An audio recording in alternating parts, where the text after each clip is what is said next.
My mother-in-law demanded I earn more money or find a new husband, claiming my freelance income was an embarrassment to her son.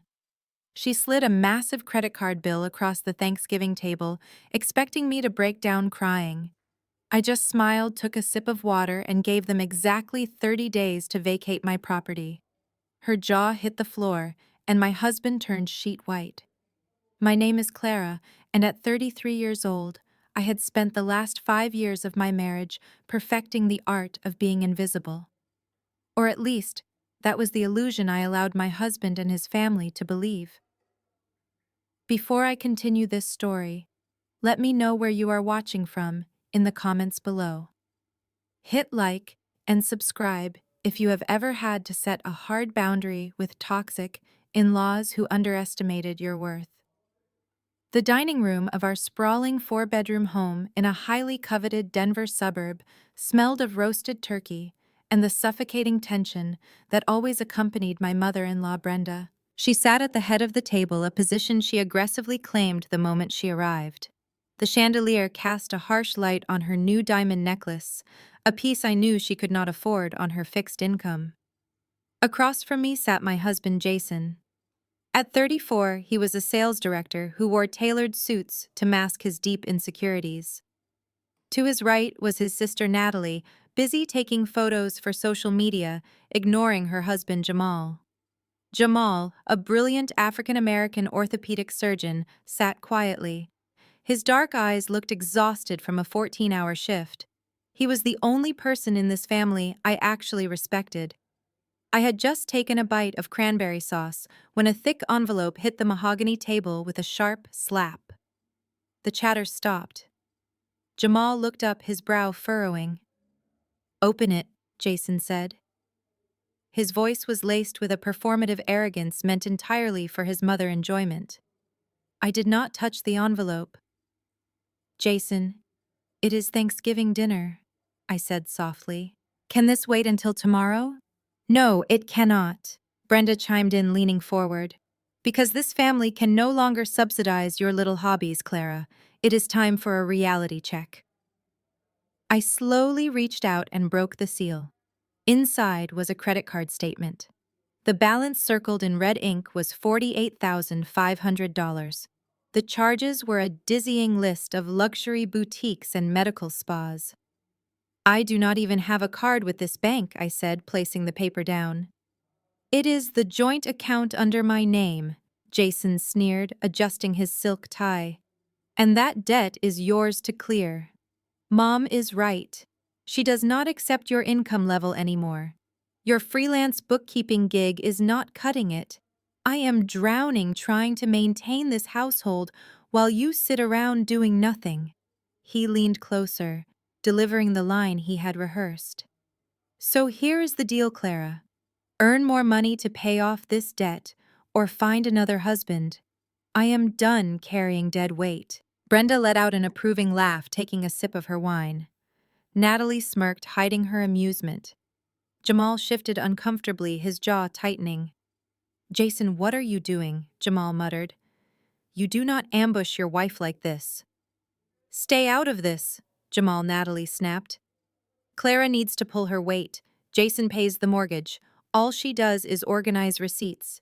It is embarrassing." The room fell dead silent. They expected tears and apologies. They thought they had trapped a helpless mouse. They had no idea they had stepped into a cage with a lion. I did not cry or raise my voice. I simply picked up my linen napkin, dabbed the corners of my mouth, and looked directly into Jason's eyes. "I will gladly find another husband," I said, my voice steady and unnervingly quiet. "But before I do, you and your mother have exactly 30 days to pack your things and vacate this property." Jason blinked, his arrogant smirk faltering for a second.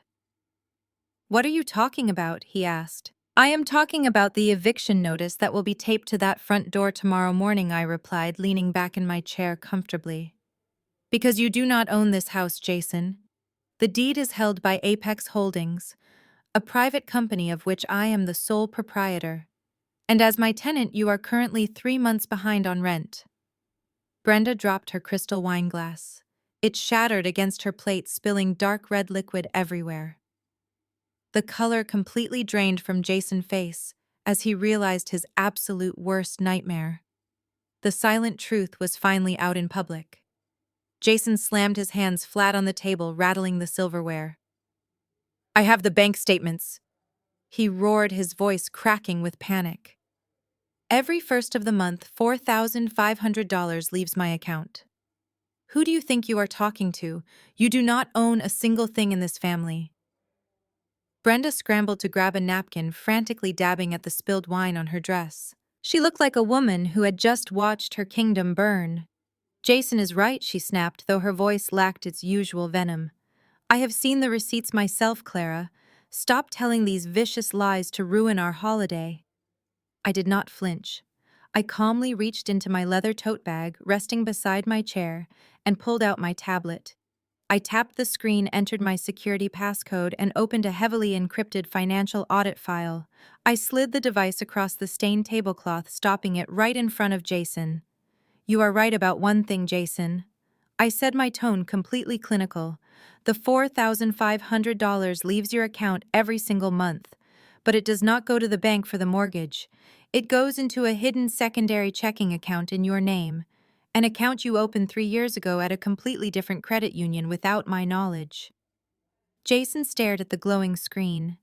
The remaining color drained from his face, leaving him looking physically sick. He looked like a man who had just stepped on a landmine and heard the click. And from that secondary account, I continued, making sure my voice carried clearly across the silent dining room. "The money is immediately wired to a series of high-interest payday loan companies. It also covers your extremely expensive country club membership. But the most interesting transfers by far are the bi-weekly digital payments of exactly $2,000. I shifted my gaze from Jason to his sister Natalie. Her pristine social media-ready smile had entirely evaporated. It was replaced by a look of wide-eyed terror. She gripped the edge of the table so hard her knuckles turned white. "Payments made directly to Natalie," I said, letting the words hang in the air. Jamal snapped his head toward his wife so fast I thought he might get whiplash. The quiet, exhausted surgeon was suddenly wide awake and fully alert. "Natalie," Jamal said, his deep voice dangerously low. "What is she talking about, King? What $2,000? Natalie shrank back in her chair, looking frantically between her mother and her brother. "She is lying," Natalie stammered, her voice trembling. "She faked those documents." "Jamal, do not listen to her. She is crazy. You know she is just trying to start drama because Mom called her out." I smiled a cold, polite smile. "I am a lot of things, Natalie, but a liar is not one of them." While Jason thought I was just doing freelance paperwork in my home office, he forgot one crucial detail. I have unrestricted access to the family routing numbers. When the bank sent the actual foreclosure warning to my holding company 2 weeks ago because the real mortgage had not been paid, I did a little digging. I looked back at Jason, who was now sweating profusely. He could not even meet my eyes. "I pay the mortgage, Jason," I said firmly. "I always have. I pay it with my income. The exact income Brenda finds so incredibly unacceptable. The money you claim to contribute has actually been quietly funding your sister and her secret shopping addiction for over 2 years." "Is this true?" Jamal demanded, standing up from his chair. His towering frame cast a long shadow over the dining table. He was not yelling, but the absolute fury radiating from him made Brenda physically recoil in her seat. "Natalie, I work 80 hours a week at the hospital. We agreed to live strictly on my salary so you could pay off your massive student loans. Are you telling me you have been siphoning money from your brother this entire time? Money that was supposed to keep a roof over his head?" "Jamal, please." It was just a few times Natalie cried, her perfect image shattering in real time. She reached out to grab his arm, but he stepped back, refusing to let her touch him. "It was 72 times," I corrected, helpfully referencing the spreadsheet on my tablet, totaling over $140,000. And Jason happily obliged because Natalie threatened to tell Brenda about the payday loans. It was a perfect little cycle of blackmail and theft happening right under my roof. You sneaky little brat. Brenda suddenly shrieked, turning her wrath toward Natalie. You stole from your own brother. You stole from me. Actually, Brenda, I interrupted, folding my hands on the table. He stole from you, too. Where do you think the down payment for your new luxury car came from last month? Jason drained the joint emergency fund, claiming it was for a roof repair. The dining room descended into absolute chaos. They were turning on each other like starved animals. Jason was yelling at Natalie. Brenda was screaming at Jason. Jamal was packing his coat, ready to walk out the door. And I just sat there, sipping my sparkling water, watching the family that had tortured me for 5 years finally tear themselves apart. Jamal zipped up his heavy winter coat and grabbed his car keys from the entryway table. Natalie scrambled up from the dining chair and chased after him, her expensive heels slipping on the hardwood floor. Jamal, please do not leave me here, she sobbed, grabbing at his sleeve. I can explain everything. I will pay it back. Jamal gently but firmly removed her hand from his arm.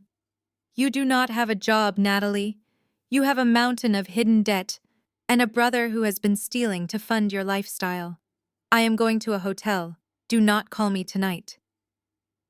Jamal paused by the front door and looked back into the dining room, meeting my eyes. He gave me a slow, solemn nod. You are a brilliant woman, Clara, he said, his voice echoing slightly in the large foyer.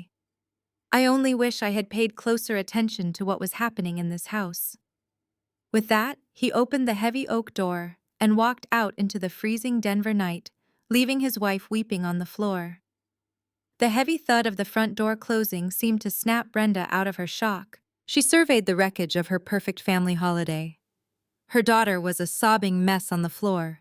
Her golden child son was exposed as a thief and a fraud, and the daughter-in-law she had spent years treating like dirt was the one holding all the cards. But narcissists do not apologize, they pivot. Brenda wiped a drop of spilled wine from her designer dress and turned her icy glare back to me. You planned this, she hissed, her voice dripping with venom. You sat there for months plotting to destroy this family on Thanksgiving.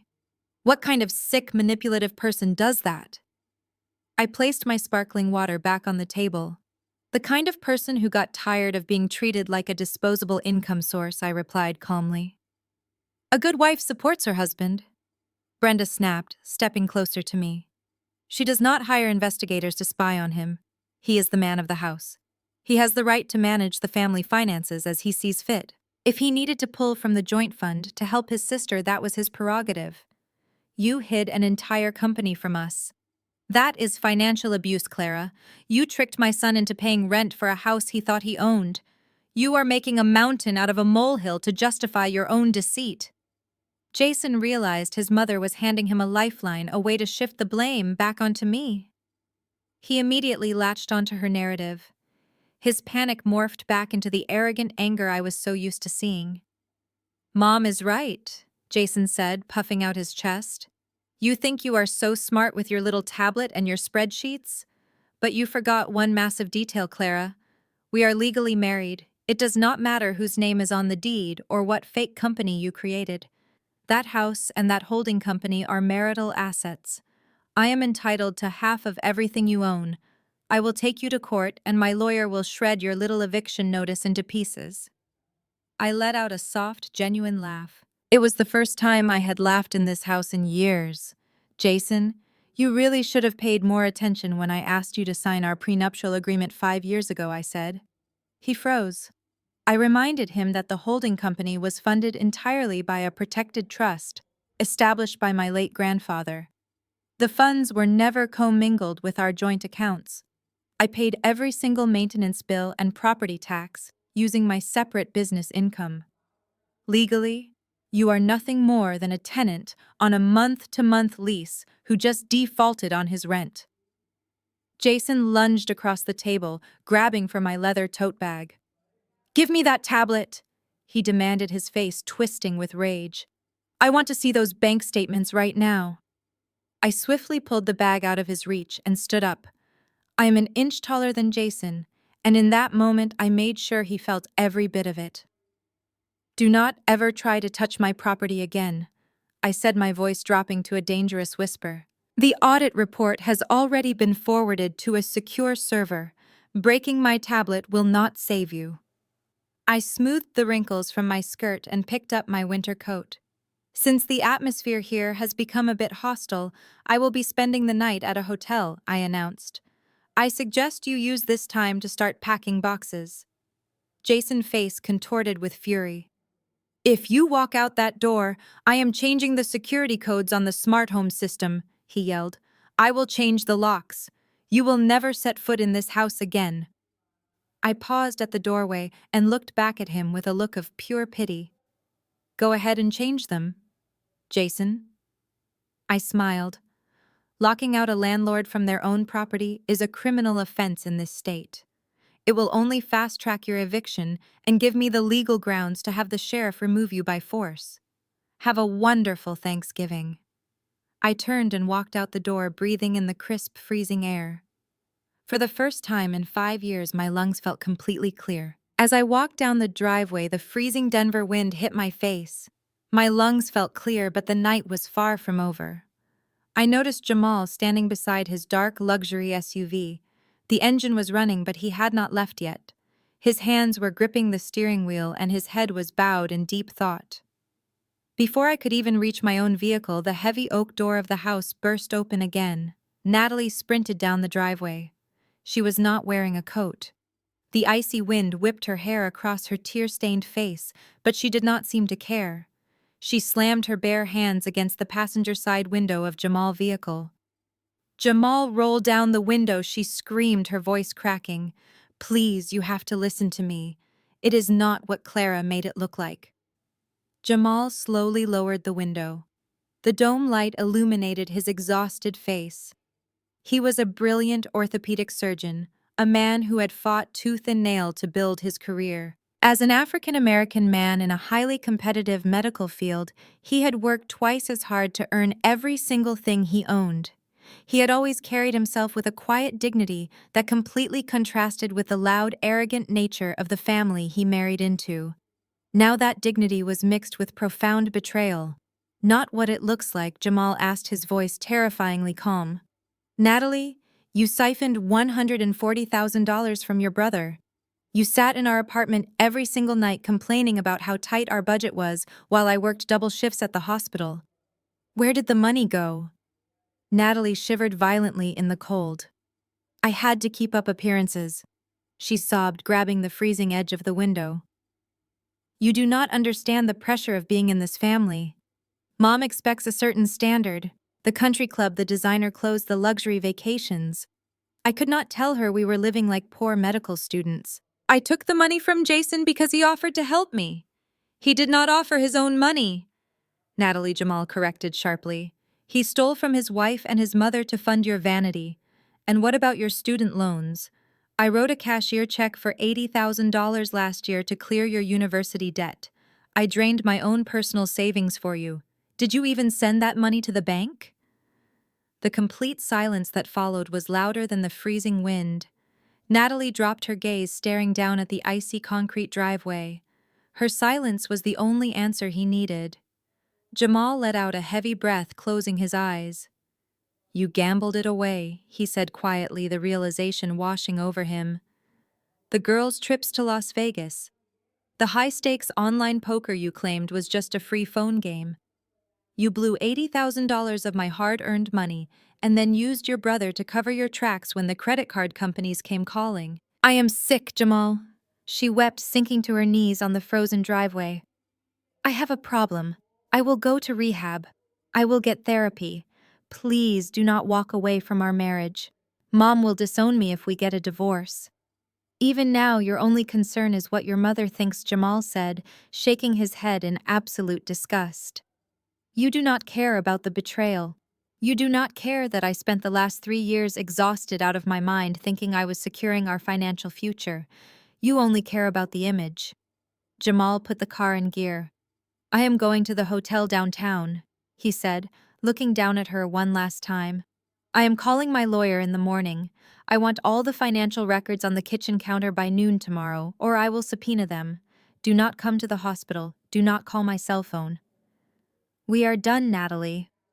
He rolled up the window, ignoring her frantic screams as she banged her fists against the glass. He slowly backed out of the driveway, leaving her sobbing in the cold. As he pulled into the street, he stopped next to my car and rolled his window down one last time. I am sorry, Clara, he said, his voice thick with emotion. I should have seen the signs.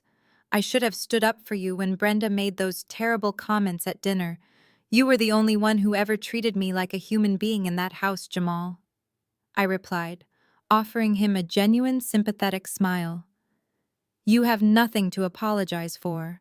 Protect your assets. She will try to drag you down with her.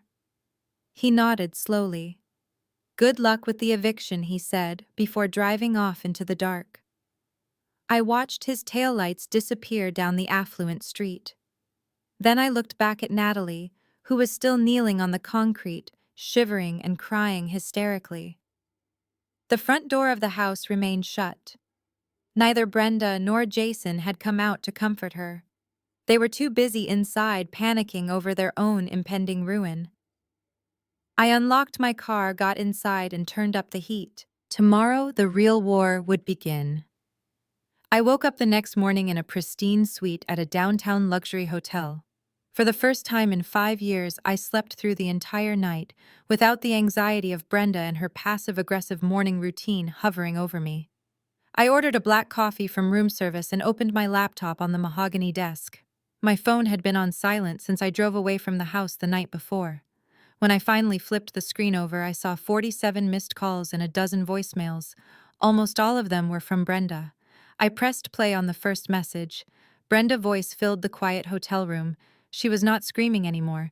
Instead, she had adopted the fragile, trembling tone of a heartbroken matriarch. Clara. How could you do this to us? She whimpered. I have been up all night holding your sister-in-law while she cries on the living room floor. Jamal is filing for divorce and it is entirely your fault. If you had just paid the credit card bill like a supportive wife, none of this would have happened. You humiliated Jason in his own home. You committed financial abuse by hiding that company from him. The term financial abuse actually made me laugh out loud. I pressed play on the next voicemail. Brenda's narrative was evolving with every message. By the third voicemail, she had completely rewritten the history of our marriage. She claimed I had isolated Jason, manipulated his finances, and trapped him in a house he thought he owned just to stroke my own fragile ego. We took you into our family, Clara. Brenda cried into the phone. We gave you a respectable name. You came from a broken home and we showed you what real class looks like. And this is how you repay us. You are a cold, calculated sociopath. You orchestrated this whole eviction stunt just to steal my son's hard-earned money. While I was listening to the fourth message, my phone vibrated in my hand. It was an incoming call from Brenda. I decided to answer it. Good morning, Brenda, I said, taking a calm sip of my coffee. Oh, thank God you finally picked up. Brenda sighed heavily, sounding utterly exhausted. Clara, we need to stop this nonsense right now. I know you were just angry last night. Women get emotional. I understand that. But you have gone too far. You need to come home right now and apologize to Jason. He is willing to forgive you for the fake eviction notice if you just sign the house deed over to him today. Let us keep the lawyers out of this and handle it like family. I leaned back in my ergonomic chair. Forgive me, I repeated. Brenda, your son embezzled thousands of dollars from our joint accounts to fund his sister's gambling addiction. He lied to my face for years. There is no fake eviction notice. The sheriff will be at that front door in exactly 29 days. Brenda gasped, her victim facade cracking instantly to reveal the venom underneath. You are tearing a family apart over money, she snapped. Money is not everything, Clara. Family is what matters. You are abusing your financial power to punish us because you are jealous of our bond. You always hated how close Jason and I are. You are committing financial abuse, and when we go to court, the judge will see right through your little shell company. You will be left with nothing. I will make sure everyone in Denver knows exactly what kind of gold digger you really are. You can tell the judge whatever you want, Brenda, I replied smoothly, but I highly recommend you spend less time calling me and more time packing your designer clothes into cardboard boxes. I ended the call and immediately blocked her number. I knew exactly what she was doing. She was trying to gaslight me into believing I was the villain, so I would back down and hand over my assets out of guilt. It was the same tactic she had used to control her children for decades. She would immediately run to Jason, play the traumatized victim, and tell him I had verbally attacked her. She would twist my words to fan the flames of his anger, and I knew exactly how Jason would react. He was a coward who constantly hid behind his mother, and his only defense mechanism was aggressive retaliation. He could not outsmart me, so he would try to intimidate me. I took another sip of my coffee and stared at the city skyline outside my window. Let them try to play the victim. I had the bank statements, the tax records, and the absolute truth on my side. The gaslighting was not going to work anymore. I opened my secure remote access server to begin my workday. The battle lines were drawn. I spent the next 2 hours completely immersed in my forensic accounting software, tracing every single hidden transaction Jason had made over the last 36 months. My hotel suite was quiet save for the rhythmic clicking of my keyboard. Then my phone screen lit up. It was not a phone call this time. It was a rapid succession of automated alerts from the home security application installed on my phone. Alert 1 read, Front door master passcode modified. Alert 2 read, Garage keypad access revoked. Alert 3 read, Interior security cameras disconnected by primary user. I stopped typing and picked up my phone, watching the notifications roll in one after another. Jason was actually doing it. Despite my explicit warning about the legal consequences of an illegal lockout, he was aggressively changing every digital lock on the house. He was treating the property like it was his own personal fortress. I did not feel an ounce of panic. Instead, I felt a profound sense of satisfaction. I took a screenshot of every single time-stamped notification and uploaded them directly to a secure cloud folder labeled Eviction Evidence. A few minutes later, my phone rang. The caller ID showed an unknown number. I knew exactly who it was. I tapped the screen to answer and simultaneously hit the record button on my secondary work tablet. "Hello, Jason," I said calmly. "How does it feel to be homeless, Clara?" he sneered into the receiver. His voice was thick with unearned confidence. He sounded like a schoolyard bully who thought he had just won the ultimate victory. "I told you if you walked out that door, I would change the locks. You are officially locked out of the house. Your clothes, your cheap little office setup, your jewelry, it all belongs to me now, until you agree to sign that deed over to my name." "Jason," I replied, keeping my tone perfectly level. "Are you aware that a self-help eviction is a criminal offense in this state? As a legal tenant, you cannot simply change the locks on your landlord without a court order. You are creating a massive legal liability for yourself." "I am not a tenant, you delusional bookkeeper," he yelled, his temper flaring instantly. "I am your husband. That house is marital property. My mother spoke to a lawyer this morning. He laughed when we told him about your fake eviction notice. He said any judge will tear your little shell company apart because you used marital funds to buy it. You think you are a genius, but you are just a glorified calculator." I let him rant. Every word he spoke was just another nail in his coffin. I actually felt a brief moment of secondhand embarrassment for whatever bargain bin lawyer Brenda had consulted. If they had actually done a basic title search, they would have seen the airtight trust documents attached to the deed. "If you want your things back, you are going to meet me at the bank this afternoon." Jason continued dictating his terms like a mob boss. "You are going to transfer the remaining balance of your business accounts into the joint checking account to cover the emotional stress you caused my mother and my sister. Then we will talk about letting you back inside to pack a single suitcase. If you refuse, I will throw your laptop and all your stupid paperwork right into the swimming pool." I looked at my backup drive sitting safely on the hotel desk. Jason had no idea that I never kept physical copies of anything important at the house.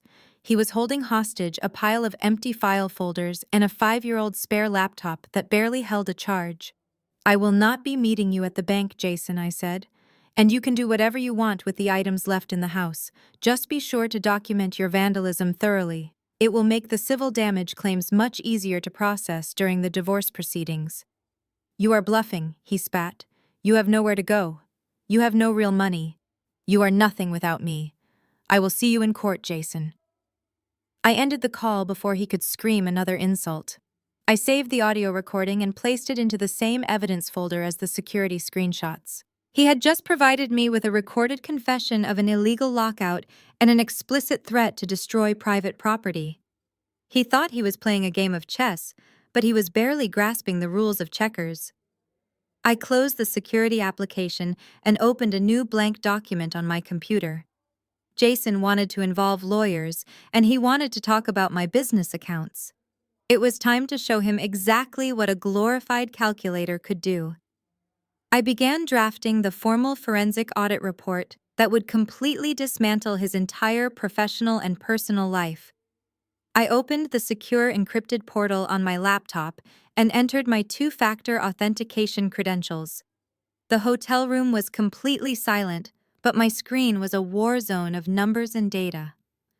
For the past 5 years, Jason and Brenda had convinced everyone in their social circle that I was a glorified secretary. Brenda loved to tell her country club friends that I stayed home organizing grocery receipts for local bakeries because I lacked the ambition to get a real corporate job. I never corrected her. Letting them underestimate me was the greatest strategic advantage I ever had.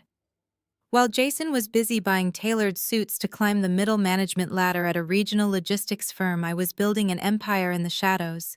In my 20s, I worked 80-hour weeks at one of the top 4 accounting firms in the country. I earned my certified public accountant license and immediately pursued my certified fraud examiner credentials. I spent years flying across the country dismantling multi-million-dollar corporate embezzlement schemes. I learned exactly how desperate people try to hide stolen money. When the travel became too much, I stepped away to form my own independent investigative firm. That firm was Apex Holdings, the very same company that currently owned the house Jason was locked inside. I pulled up the corporate accounts for Omni Logistics. Omni was the parent company where Jason served as a regional sales director. What Jason did not know was that Omni had hired my firm on a lucrative independent contract 3 months ago to conduct a routine internal audit of their Western divisions. Jason thought I was just doing my little bookkeeping gig.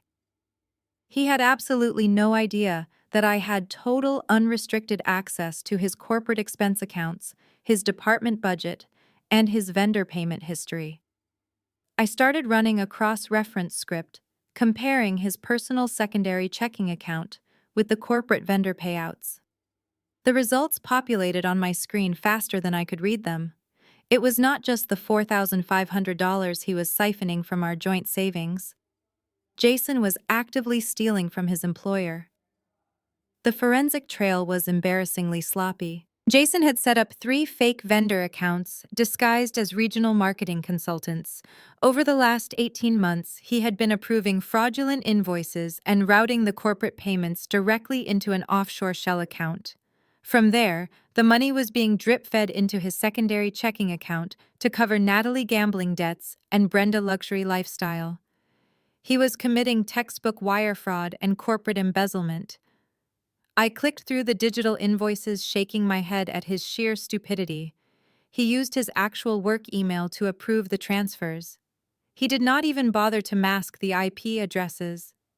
I had spent my entire career catching sophisticated financial criminals who used complex cryptocurrency laundering techniques. Jason was practically leaving a trail of breadcrumbs leading straight to a federal prison sentence. I began compiling the evidence into a formal executive report. Every fake invoice, every unauthorized wire transfer, and every time-stamped approval was perfectly formatted and heavily sourced. I included the audio recording of his threat to destroy my property, along with the smart home security logs, just to demonstrate his erratic state of mind. By the time the sun began to rise over the Denver skyline, I had a 90-page document that was practically a lethal weapon. I closed my laptop and walked over to the floor-to-ceiling window. The city was waking up. People were starting their commutes totally unaware of the absolute destruction I was about to unleash on one arrogant sales director. Jason thought locking me out of my own house was a masterstroke of intimidation. He thought taking away my access to a few cheap file folders would render me powerless. He truly believed his mother narrative that I was a weak, dependent woman who would eventually come crawling back to beg for forgiveness. I went into the luxurious hotel bathroom and took a long, hot shower. I washed away the lingering stress of the Thanksgiving disaster. When I stepped out, I wrapped myself in a plush white robe and ordered a heavy breakfast from room service. I needed the energy. I opened my closet and pulled out the sharpest tailored suit I owned. It was a dark navy blue with a perfectly cut blazer. It was not the kind of outfit a timid freelance bookkeeper wore. It was the uniform of a corporate executioner. I checked my watch. It was almost 8 in the morning. Jason would be arriving at his office in exactly 1 hour. It was time to introduce him to my real career. While I was stepping into the elevator of my hotel, preparing to dismantle Jason and his career, Jamal was fighting a completely different battle across town. He would later tell me exactly what happened that morning when he returned to his shared apartment to permanently pack his belongings. Jamal had spent the night staring at the ceiling of a cheap motel near the hospital.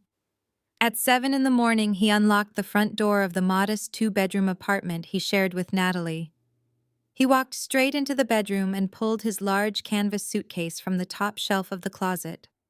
He did not turn on the overhead lights, but the gray morning sun creeping through the blinds was enough to see the sheer volume of designer clothes and expensive handbags overflowing from Natalie's side of the room. Every single item was a physical manifestation of her deceit. He had barely unzipped his suitcase when the bedroom door creaked open. Natalie stood in the doorway, looking like a shattered porcelain doll. Her perfectly styled hair was a tangled mess, and her expensive makeup was smeared under her puffy eyes. She had clearly been awake all night waiting for him to come home. "Jamal, please do not do this," she whispered, stepping into the room. She reached out to touch his arm, but he immediately stepped away, creating a rigid physical boundary between them. "I am so sorry. I know I made terrible mistakes, but we can fix this. We are a family." Jamal continued folding his clothes, placing them methodically into the suitcase. "Fixing this requires honesty, Natalie," he said without looking up from his task. "You do not even know what that word means. I asked you to leave the complete financial records on the kitchen counter. Did you do that?" Natalie's voice hitched and she suddenly shifted her tone. She abandoned the fragile apology and adopted the exact same defensive strategy her mother always used. She decided to play the victim and point her finger at the easiest target. "This is Clara's fault," Natalie cried, her voice rising in pitch. "She is the one who ruined everything. She came to Thanksgiving dinner with her fake spreadsheets and her little tablet just to destroy our family. You know how she is, Jamal. She has always been jealous of me. She manipulated those numbers to make me look like a monster. Jason only helped me because she was starving him of any real affection and support." Jamal stopped packing. He slowly turned around and looked at his wife as if he had never truly seen her before. The sheer audacity of her statement left him temporarily speechless. "Are you actually listening to yourself?" Jamal asked, his deep voice resonating with absolute disgust. "Clara did not hold a gun to your head and force you to gamble away $80,000. Clara did not make you open secret high-interest credit cards. Clara did not force you to steal from your own brother. You did that, Natalie. You and your desperate need to pretend you are some wealthy, untouchable socialite. I was trying to protect our image," she sobbed, stepping closer and wringing her hands. "My mother expects us to live a certain way. You work all the time at the hospital, and I was so lonely. I just wanted to feel like I belonged in my own family. Clara just wanted to humiliate us because she is bitter. She is a malicious home wrecker." Jamal let out a harsh, bitter laugh. "Clara is the only honest person in your entire family," He fired back his patience, completely exhausted. She endured 5 years of your mother insulting her career and you mocking her lifestyle, all while she was the one secretly keeping a luxury roof over your brother's head. She is not a homewrecker, Natalie. You and your family built a home out of lies, and Clara simply turned on the lights. He zipped up his suitcase with a loud, sharp sound that echoed in the quiet room. He grabbed his passport, his medical license documents, and his laptop off the wooden desk. "Where are you going?" Natalie begged, panic fully setting in as she realized her manipulative tears were failing. "You cannot just leave me here alone. How am I supposed to pay the rent? How am I supposed to eat?" "You can ask your mother to use some of that country club money," Jamal replied, walking right past her into the hallway. "Or you can finally get a real job. But I am no longer funding your delusions. My lawyer will contact you by the end of the week. Do not try to hide the bank statements, Natalie. I can get them subpoenaed, and it will only make things infinitely worse for you in front of a judge." Jamal walked out the front door and let it slam shut behind him. He did not look back. As he carried his heavy suitcase down the apartment stairs, he realized how much of his own life he had sacrificed for a woman who viewed him as nothing more than a walking ATM machine. As an orthopedic surgeon, he had spent his days repairing shattered bones and rebuilding broken bodies, but he knew he could not fix a fundamentally broken character. He felt the exact same profound sense of liberation I had felt the night before when I walked away from the Thanksgiving table. Natalie was left standing entirely alone in an apartment filled with expensive luxury bags she did not actually own and an avalanche of bills she could no longer pay. The safety net was gone. The consequences of her relentless greed had finally arrived. I stepped out of the warm lobby of the hotel and climbed into the back of a waiting black town car. The morning traffic in downtown Denver was crawling, but I did not mind the delay. It gave me a few quiet moments to mentally review the 90-page forensic audit report resting inside my structured leather briefcase. As the car merged onto the busy interstate, my cell phone began to ring. The caller ID displayed the name of a prominent local law firm, notorious for handling nasty high-conflict divorces. Jason had not wasted a single second. He wanted to strike first. I accepted the call and held the phone to my ear. A man with a harsh, gravelly voice introduced himself as Richard Thorne, a senior partner at the firm. He did not bother with basic professional pleasantries. Instead, he immediately launched into a rehearsed intimidation monologue designed to make me feel small, uneducated, and entirely powerless. "Listen to me very carefully, Clara," Richard barked through the speaker, his tone dripping with condescension. "I represent your husband, Jason. He came into my office first thing this morning and retained my services to handle this ridiculous little temper tantrum you threw last night. We have reviewed your amateur eviction notice, and frankly, I have not laughed that hard in months."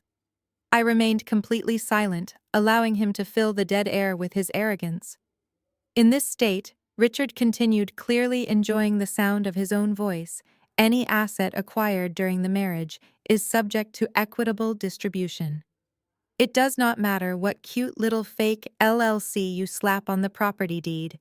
It is a paper shield, and I will crush it in front of a judge within 5 minutes. You used commingled marital funds to fund your little business venture, and my client is legally entitled to half of its value."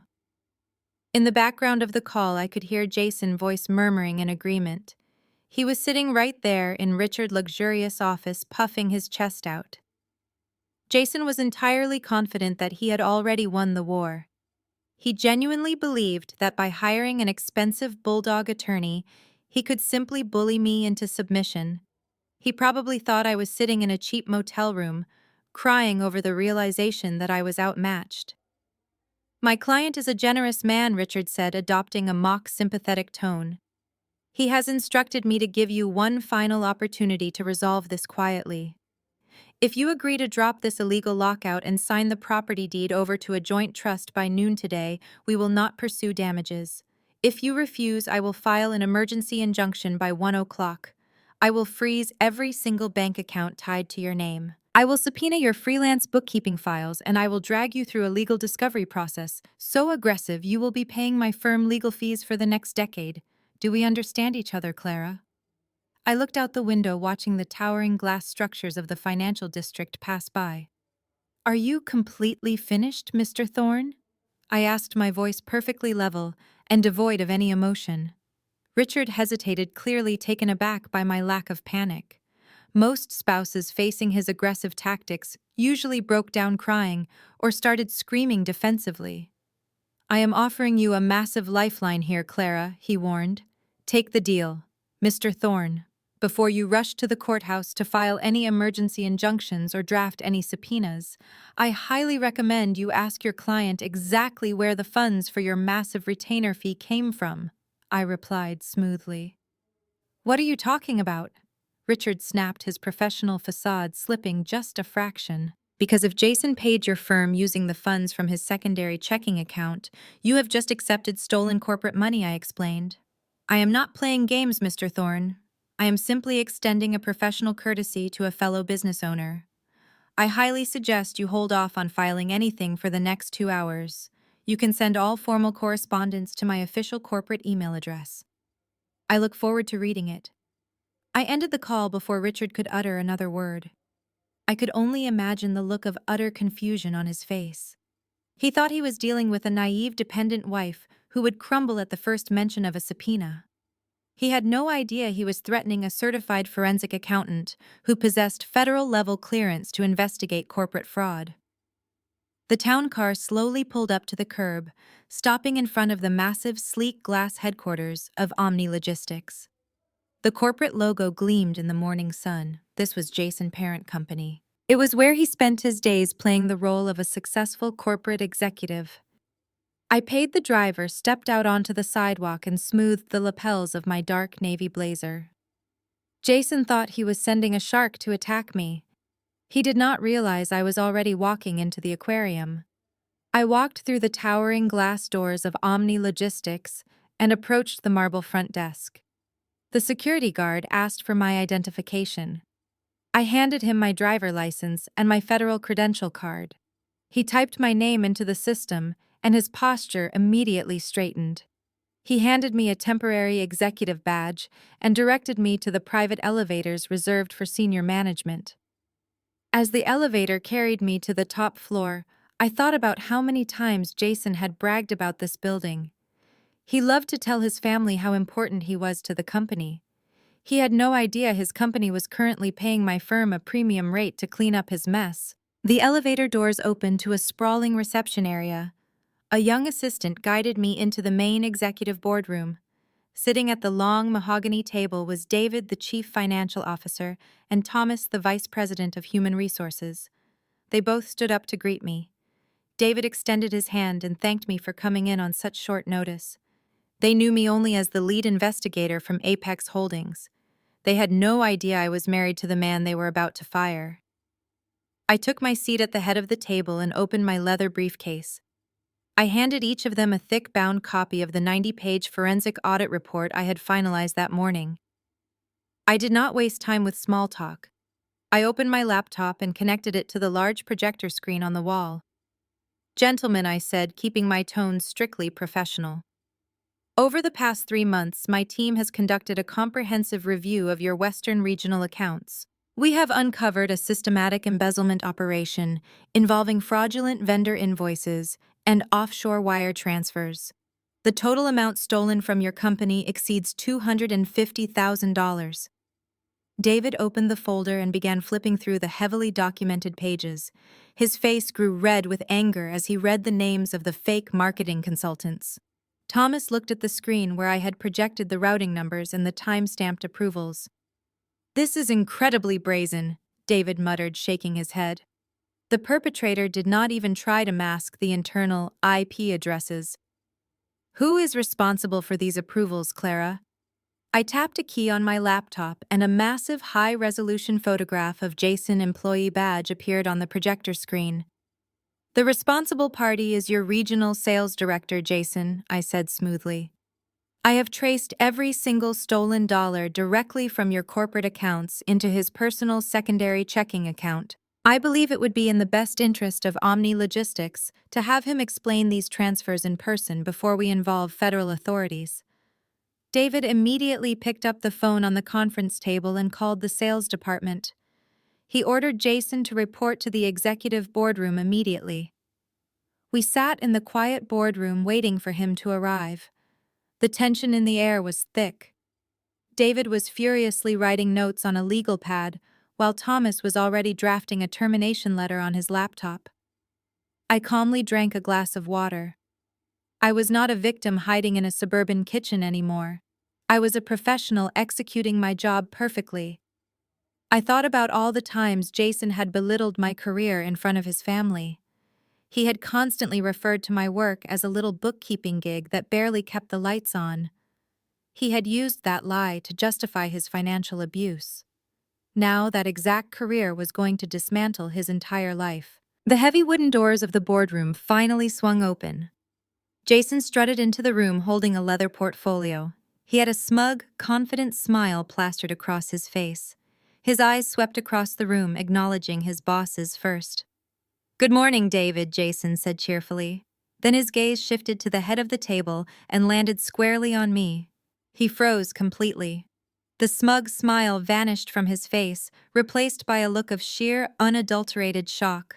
He looked at me in my tailored navy suit and then looked at the massive projector screen displaying his face and his bank account numbers. His brain could simply not process what he was seeing.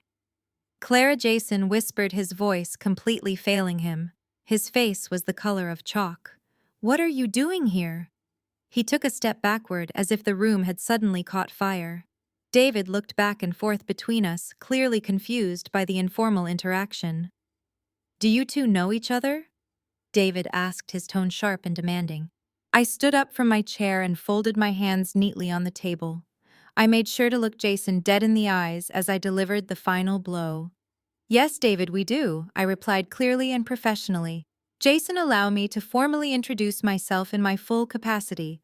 I am the lead corporate forensic accountant hired by Omni Logistics to investigate the recent financial discrepancies in the Western Division. I am also the sole proprietor of Apex Holdings, the company you attempted to steal from this morning." Jason dropped his leather portfolio. It hit the carpeted floor with a dull thud, spilling his sales reports everywhere. His expensive bulldog lawyer and his manipulative mother could not save him now. He was standing in the exact center of the trap I had built. Jason stood frozen in the center of the boardroom. His mouth opened and closed several times, but no sound came out. The heavy leather portfolio he had dropped remained on the floor, its contents spilling across the expensive carpet. He looked from the massive projector screen displaying his illicit bank transfers back to me, sitting calmly at the head of the mahogany table. David, the chief financial officer, broke the heavy silence. "Jason, I need you to explain exactly what we are looking at right now," David demanded, his voice echoing with absolute authority. "Are you actually telling me you diverted $250,000 of corporate funds into a personal checking account?" Jason visibly swallowed hard. The arrogant swagger he had carried into the room completely vanished. He pointed a trembling finger at me. "She is lying," Jason stammered, desperation bleeding into his voice.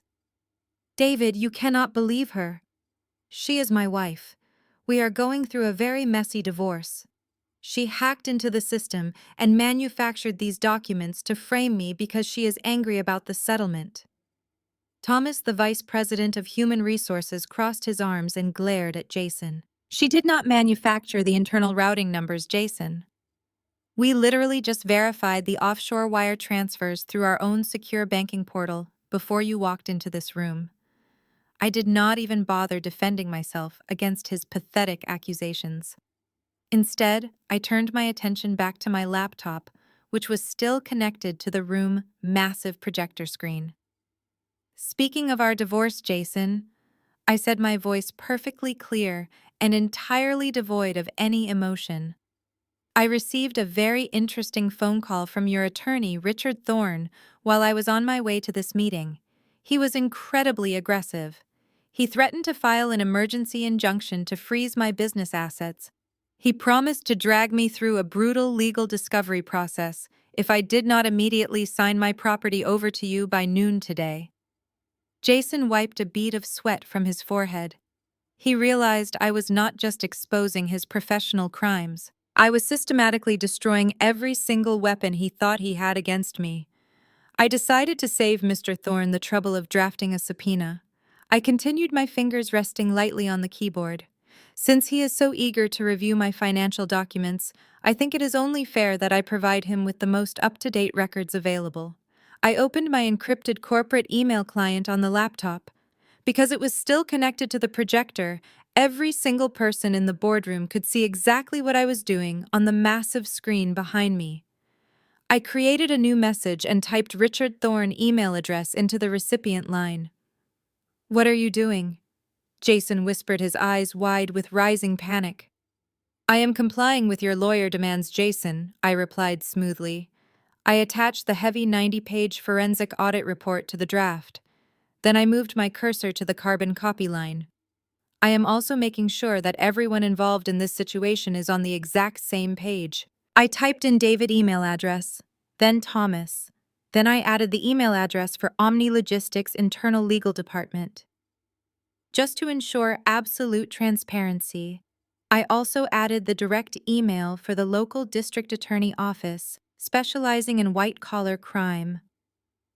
Jason lunged forward, taking 2 desperate steps toward the conference table. "Clara, please stop," he begged, his voice cracking. "You do not understand what you are doing. If you send that, you will ruin my life. We can work this out. I will give you whatever you want. I will sign the divorce papers today. Please just close the laptop." "Clara, it was not even for me." Jason pleaded, tears actually spilling down his cheeks now. "It was for Natalie. My mother made me do it. She pressured me to take care of the family. You know how she is. You know how demanding Brenda can be.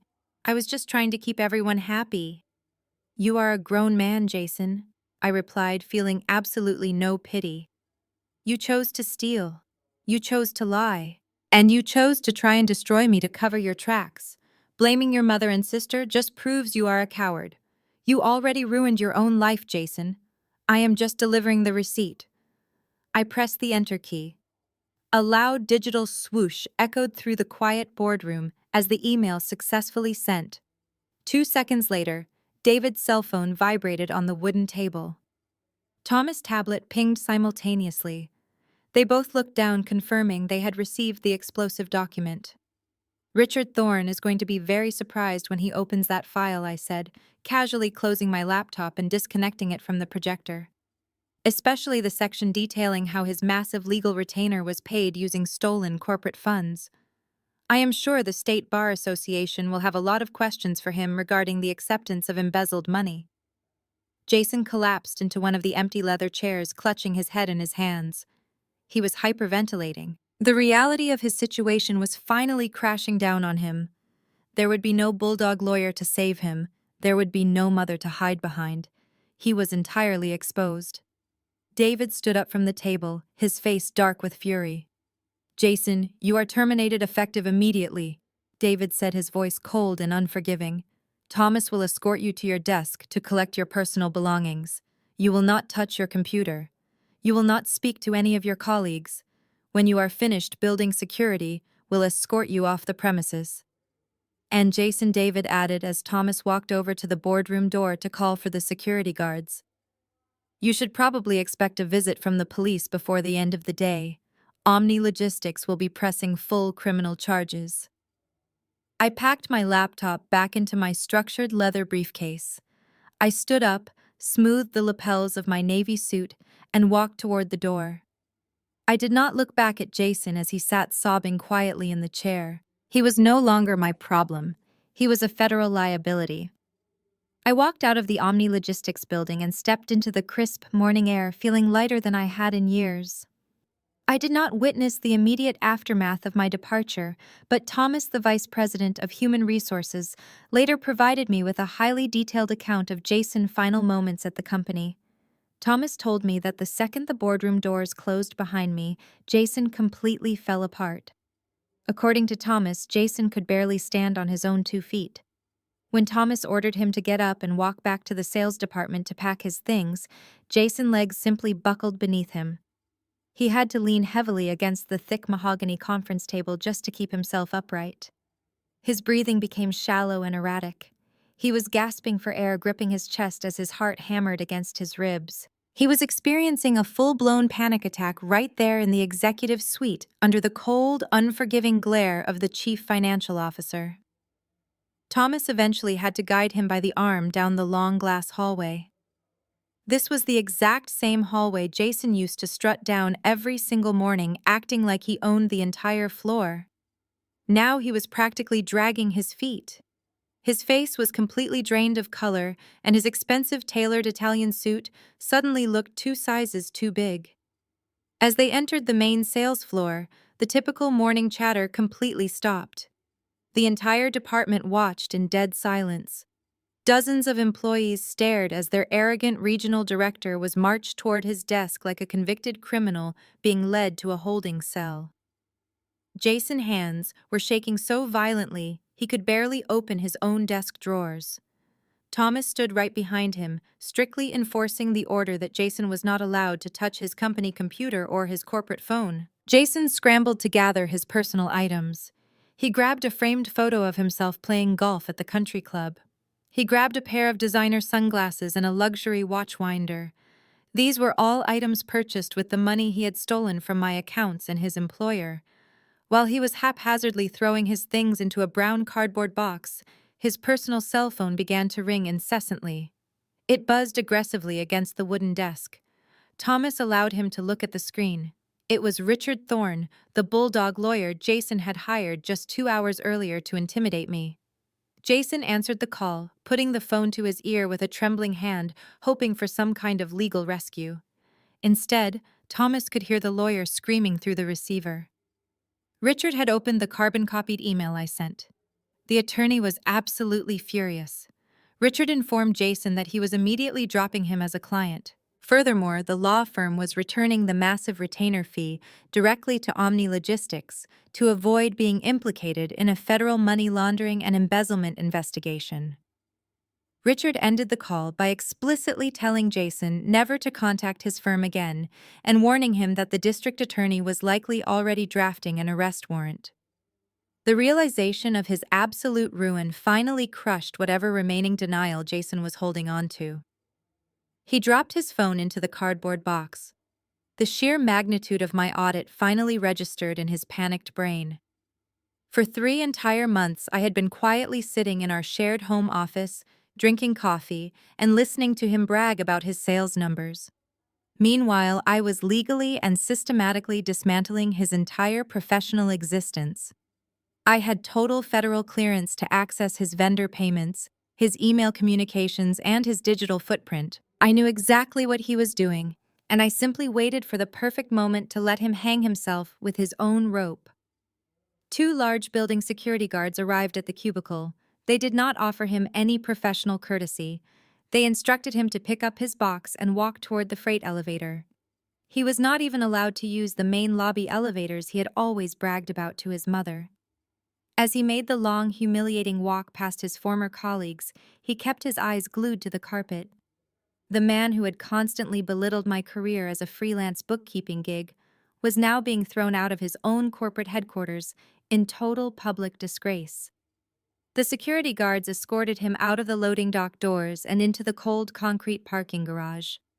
They watched him put his box into the trunk of his car and waited until he drove past the exit gate. Jason pulled his car into a nearby empty parking lot and shifted into park. He sat behind the steering wheel, gripping the leather until his knuckles turned white. His breathing was still ragged. He had no job. He had no lawyer. He was facing federal prison time, and he had exactly 29 days before the county sheriff would forcefully evict him from my house. But the absolute worst part for Jason was not the impending criminal charges. The worst part was the phone call he had to make next. He had to call Brenda. He had to tell his manipulative, controlling mother that the endless supply of stolen cash was permanently gone. He had to admit that the daughter-in-law she had spent 5 years treating like garbage had just utterly destroyed their entire family. I returned to my own corporate office building in the heart of the financial district just before lunch. My investigative firm occupied the entire 40th floor, offering a panoramic view of the snow-capped mountains. I walked past the glass conference rooms and greeted my dedicated staff, feeling a profound sense of peace. I sat down at my sleek mahogany desk and opened my laptop, ready to shift my focus back to my other corporate clients. The Omni Logistics case was officially closed on my end. I had delivered the undeniable evidence, and the rest was up to the federal authorities. Less than an hour later, the intercom on my desk buzzed loudly. My receptionist sounded incredibly flustered. She told me there was a frantic older woman in the lobby demanding to see me immediately. The woman was refusing to leave and threatening to cause a massive scene if I did not come out. I knew exactly who it was. Jason had made his dreaded phone call. The reality of their financial collapse had finally reached the matriarch. I told my receptionist to send her back to my private office. The heavy glass door swung open, and Brenda practically stumbled into the spacious room. The contrast between the arrogant woman standing in front of me now and the cruel woman sitting at the head of the Thanksgiving table yesterday was staggering. Brenda looked entirely unhinged. Her designer coat was buttoned unevenly. Her perfectly styled hair was a disheveled mess. Her expensive makeup was severely smudged underneath her eyes from heavy crying. She clutched her luxury leather handbag against her chest, like a desperate shield. She did not march in with her usual condescending authority. Instead, she collapsed into one of the modern leather guest chairs opposite my desk and immediately began to sob. It was a loud theatrical wail designed to elicit maximum sympathy from anyone within earshot. "Clara, you have to stop this," Brenda cried, burying her face in her trembling hands. Jason called me from a random parking lot. He was hyperventilating so hard I could barely understand him. He told me he was fired and escorted out by security.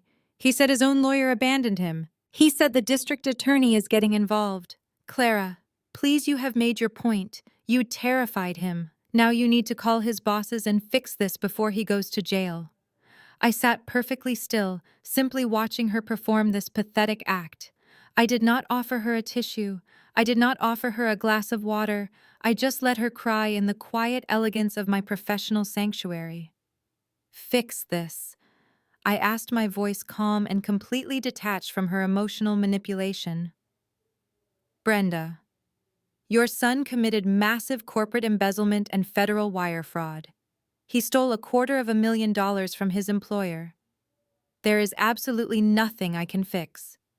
The hard evidence is already in the hands of the corporate legal department and the local police." Brenda dropped her hands from her face, revealing red, desperate eyes. "But you are the lead auditor, Clara," she pleaded, leaning forward over my pristine desk. "You are the one who wrote the official report. You can just write an immediate amendment. You can tell them it was an accounting error. You can tell them the money was accidentally routed to the wrong place. We will pay it back. You have this massive, successful business, Clara. You can afford to cover the missing money so Jason does not go to prison." I actually let out a genuine laugh at the sheer audacity of her ridiculous request. She was sitting in the very office she used to mock, asking me to use the career she despised to pay off the money her son stole to fund her luxury lifestyle. "You want me to commit federal perjury and drain my own business accounts to save a man who tried to illegally lock me out of my own home this morning?" I asked, shaking my head in disbelief. "Brenda, I am a certified fraud examiner. My entire professional reputation is built on exposing exactly what Jason did. I am not covering up a major crime for a family that spent 5 years treating me like dirt." "We are your family!" Brenda shrieked, her fake, fragile persona slipping slightly as her raw panic escalated. "You cannot send your own husband to a federal penitentiary. He only took that money because he was stressed. He was trying to provide for us. Natalie was drowning in terrible debt, and I needed a new reliable vehicle. He made a stupid mistake, but he is a good man, Clara. You know he is a good family man. He is a thief, Brenda," I replied sharply, refusing to let her change the narrative. He is a pathetic coward who stole from me and his company to buy your affection, and you happily took the stolen money without ever asking where it came from." She fell back into the chair, crying harder than before. She began begging me, remembering the days when I used to quietly absorb her daily insults. She promised she would never say another negative word about me. She promised they would move out of the house immediately, without fighting the formal eviction. She offered me everything she thought I wanted to hear. But it was entirely useless. She was trying to bargain with a currency she no longer possessed. I pressed the button on my intercom and calmly asked my security guard to come to my office. Brenda realized her fake tears were completely failing. Her begging was bouncing off me like water off a stone. She slowly stood up, wiping her face with the back of her trembling hand. As the uniformed security guard escorted her out, she looked back at me with absolute sheer terror in her eyes. She finally understood that the consequences of her actions were permanent. As the heavy glass door clicked shut behind the security guard and my mother-in-law, I felt an overwhelming wave of tranquility wash over my private office. For the first time in my life, I had looked Brenda directly in the eyes and completely denied her what she wanted. I walked over to the floor-to-ceiling window and looked down at the busy Denver streets below. I knew she would be exiting the building soon, cast out onto the pavement just like her son. She had tried to invoke the sacred concept of family to save him. She begged for financial mercy as if she had ever shown me a single ounce of it. Her pathetic performance actually triggered a very specific memory that completely validated my lack of sympathy. 10 years ago, long before I became a certified fraud examiner and built my own corporate firm, I was just a 23-year-old college student. I was working 3 different part-time jobs just to pay for my accounting textbooks in my tiny studio apartment. I was exhausted, but I was proudly independent. Jason and I had just started dating seriously. His 25th birthday was approaching, and Brenda decided to organize a massive, lavish weekend getaway at a luxury ski resort in Aspen to celebrate. She called me a month before the trip to inform me of the plans. She did not invite me as a guest. She called to give me an invoice. She explicitly told me that as his serious girlfriend, I was expected to cover the entire cost of the luxury cabin rental and the expensive catered dinner for their extended family. The total was nearly $8,000. I panicked. I told her I barely had enough money to cover my own rent and groceries for the month. I will never forget the absolute disgust in her voice when she replied. She told me I was cheap. She said I was an embarrassment to her son and clearly not family material. She demanded I take out a high-interest personal credit card to prove my love for Jason. She threatened to make sure Jason dumped me if I ruined his milestone birthday by being selfish. She promised me that if I made this sacrifice, she would welcome me into the family with open arms. So I did it. I was young, naive, and desperate for the approval of the woman I thought would become my family. I went to the bank, took out a brutal high-interest loan, and handed her the money. At the Aspen party, Brenda stood up and gave a toast, taking complete credit for the beautiful cabin and the expensive catering. She did not mention my name once. When I asked her about it privately, she told me to stop making a scene. For the next 2 years, I ate instant noodles and worked overnight shifts doing data entry just to pay off that crushing debt. Jason never knew the truth. Brenda told him she paid for the party and that I had refused to contribute a single dime. She used my own money to make me look like a terrible partner. That was the foundation of our entire relationship. That was the woman who had just sat in my leather chair crying and begging me to commit federal perjury to save her son. She had zero remorse for the financial pain she inflicted on me when I had nothing. Now she expected me to drain my massive corporate accounts just to protect her from the consequences of her own greed. I walked back to my mahogany desk and picked up my cell phone. I unblocked Brenda's number just long enough to send her one final definitive text message. I typed it out slowly, making sure every single word carried the weight of absolute finality. I wrote, "Brenda, do not ever step foot near my office again. Do not call me. Do not text me. The next time you attempt to contact me or demand my money, I will file a permanent restraining order for harassment. I paid for my ticket into this family 10 years ago in Aspen, and today I am officially buying my way out. Have a wonderful life. I hit send, watched the message deliver, and then permanently blocked her number across all my devices. I blocked Jason. I blocked Natalie. I completely severed the digital cord connecting me to their toxic ecosystem. I set my phone face down on the desk and opened my laptop, taking a deep breath of the perfectly quiet air. The hard boundary was finally set in stone. They could no longer reach me, manipulate me, or steal from me. I knew the fallout from my morning actions was rapidly spreading through their lives. Jason was likely sitting in his car trying to figure out how to avoid federal prison. Brenda was likely pacing her living room, realizing her country club days were over. And across town, Jamal was making his own permanent moves against the family. I checked my private email and saw a message waiting in my inbox from Jamal. The subject line simply read, "It is done."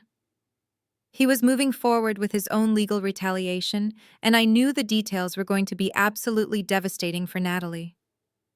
I opened the email from Jamal and quickly read the brief message before picking up my phone to call him. He answered on the second ring. The background noise sounded like busy city traffic. He told me he was standing on the steps of the county courthouse. While I was busy dismantling Jason's corporate career, Jamal had spent his morning sitting in the sleek office of one of the most ruthless family law attorneys in Denver. He had not wasted a single minute mourning a marriage that was built entirely on deception. Jamal explained that he handed his attorney the complete financial spreadsheet I had compiled. He showed the lawyer the undeniable proof of Natalie siphoning over $140,000 to cover her secret gambling addiction and luxury shopping habits. The attorney was absolutely stunned by the sheer volume of the theft. Jamal did not just file a standard petition for dissolution of marriage. He specifically filed under the grounds of severe financial infidelity and dissipation of marital assets. In our state, judges take an incredibly harsh stance when one spouse secretly destroys the financial stability of the household. Because Natalie had systematically drained their joint savings and racked up massive hidden debts, her legal standing was practically non-existent. The lawyer assured Jamal that he could successfully petition the court to assign the entirety of the gambling debts solely to Natalie. Furthermore, because her reckless spending constituted financial abuse, she would be entirely disqualified from seeking any form of spousal support or alimony from his lucrative medical practice. As Jamal stood outside the courthouse, a private process server was already knocking on the door of their shared apartment. Jamal had timed it perfectly. He knew Natalie would be sitting at home paralyzed by the events of the previous night. When she opened the door expecting a food delivery, she was instead handed a thick stack of formal legal documents. Jamal told me his phone had immediately started blowing up with frantic text messages the second the server walked away. Natalie was completely hysterical. She realized the absolute magnitude of her situation. For her entire adult life, she had relied on other people to fund her delusions of grandeur. She used Jamal's salary to maintain her social status, and she used Jason's stolen corporate money to cover her secret mistakes. Now both of those wellsprings were permanently dry. Jason was unemployed and facing federal charges, so he could not give her a dime. Brenda had no actual wealth of her own to bail her out. Natalie was officially a 31-year-old woman with no job, no college degree, and a mountain of debt she was legally responsible for paying. She tried to call Jamal repeatedly, but he had already blocked her primary number. His attorney had issued a strict communication boundary, requiring all contact to go directly through the law firm.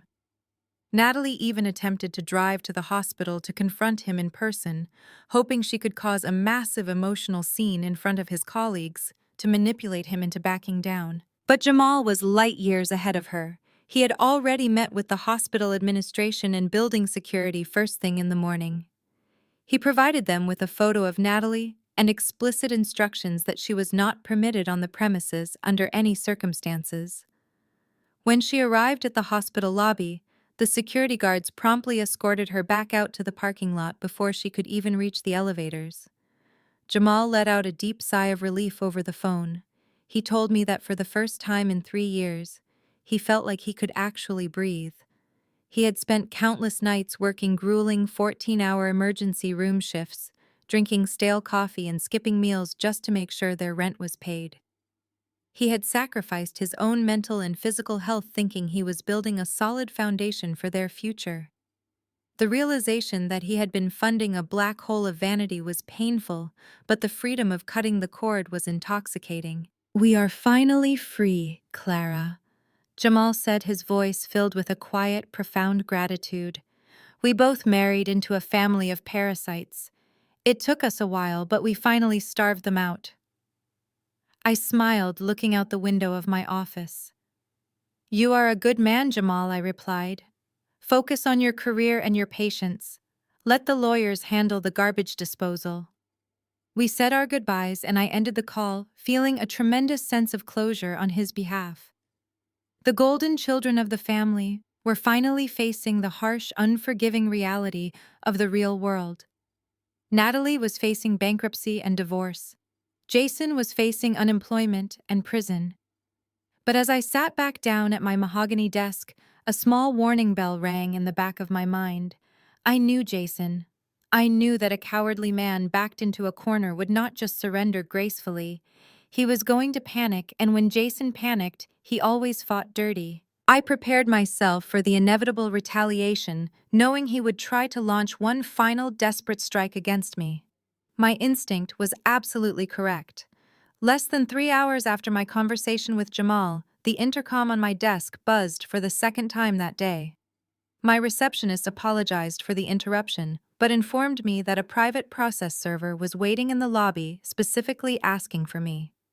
I calmly instructed her to send him back. The man was polite and professional. He handed me a thick manila envelope, asked me to confirm my identity, and then quickly departed. I carried the heavy envelope to my desk and sliced it open with a metal letter opener. Inside was a terrifying stack of legal documents that would have sent any normal person into a complete downward spiral. It was an emergency ex parte protective order combined with an immediate motion to freeze all marital assets. I flipped through the pages, reading the sworn affidavit Jason had submitted to a family court judge that very afternoon, right after his spectacular firing. The lies were absolutely staggering. Jason had painted himself as the ultimate victim of severe domestic psychological abuse.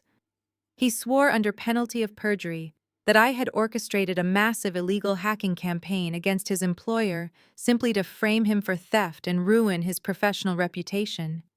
He claimed I had violently locked him out of his own home, forcing him to sleep in his car in freezing temperatures. He even included a fabricated statement from Brenda, claiming I had physically threatened her when she came to my office to beg for mercy. Because family courts take allegations of domestic abuse incredibly seriously, the judge had granted the temporary emergency order without requiring my presence. The most damaging part of the document was the financial injunction. Jason had successfully petitioned the court to temporarily freeze every single bank account tied to my name, including the primary operating accounts for Apex Holdings. He knew he could not beat me with facts, so he decided to starve me out. He figured, if my business accounts were frozen, I would not be able to pay my employees or my legal fees, and I would be forced to surrender the house just to survive. I sat back in my chair and tapped my pen against the mahogany desk. It was a bold, desperate move from a man who had absolutely nothing left to lose. Most people would have panicked seeing their entire life savings temporarily locked by a court order. But I was not most people. I picked up my cell phone and dialed the direct line for Gregory, my personal corporate litigator. Gregory was not a cheap strip mall attorney like the one Jason had previously hired. He was a senior partner at one of the most ruthless corporate law firms in the state. Gregory answered immediately. I gave him a brief summary of the morning events at Omni Logistics, and then read him the absurd claims listed in Jason's emergency petition. Gregory actually chuckled over the phone. He told me that Jason had just handed us the greatest legal gift imaginable. By submitting these wild fabrications to a judge, Jason had officially committed perjury in a court of law. Gregory instructed me to scan the documents and send them over. He promised to file an emergency motion to quash the injunction by the end of the day, using the very same audit report that had gotten Jason fired. While I was scanning the paperwork, my computer chimed with an incoming email. It was from an anonymous, encrypted email service, but I knew exactly who the sender was. I opened the message and read the short, gloating text. "You thought you could destroy me, Clara. Now your accounts are completely frozen. You have absolutely no money. You cannot pay your staff. You cannot pay your bills. You have until tomorrow morning to sign the deed of the house over to my name and publicly recant your fake audit report to my company. If you do that, I will drop the protective order and let you have your little business back. If you refuse, I will drag this out in court until you are completely bankrupt. The choice is yours." I read the email twice, making sure my eyes were not deceiving me. Jason had just put an explicit extortion demand into writing. He had directly tied a false domestic abuse charge to the forced transfer of real estate assets. It was a textbook felony. I did not reply to the email. I simply took a screenshot of the message, downloaded the digital header information to prove the IP address, and forwarded the entire package directly to Gregory. Jason thought he was playing three-dimensional chess. He thought his aggressive legal retaliation would terrify me into submission. He completely failed to realize that every single time he tried to strike back, he was just handing me another loaded weapon. I packed up my briefcase, turned off my office lights, and headed to the elevator. I had a comfortable hotel suite waiting for me and a team of high-powered lawyers working through the night. Jason, on the other hand, was about to find out exactly what happens when you try to extort a corporate forensic accountant. I woke up the next morning in my hotel suite, feeling completely refreshed. My phone rang just before 8 o'clock. It was Gregory, my corporate litigator. He sounded incredibly pleased with himself. He informed me that he had woken up a district court judge at dawn to present the extortion email Jason had sent me. The judge was absolutely furious. Not only did the judge immediately dissolve the temporary financial injunction unfreezing all my business accounts, but he also issued an emergency summons for Jason to appear in court and explain his explicit attempt at blackmail. Gregory told me the district attorney was already reviewing the file for felony extortion charges. I thanked Gregory and ended the call, pouring myself a fresh cup of coffee. I assumed Jason had completely exhausted his arsenal of stupid ideas. I was wrong. A desperate man with a shattered ego is capable of infinite stupidity. 30 minutes later, my phone rang again. This time the caller ID displayed a federal government number. I recognized the routing prefix immediately. It belonged to the regional office of the Internal Revenue Service. As a corporate forensic accountant, I frequently collaborated with federal auditors when my investigations uncovered massive tax fraud. I answered the call expecting it to be a professional contact regarding one of my clients. Instead, a familiar voice spoke on the other end. It was Special Agent Harrison, a senior investigator in the Criminal Tax Division.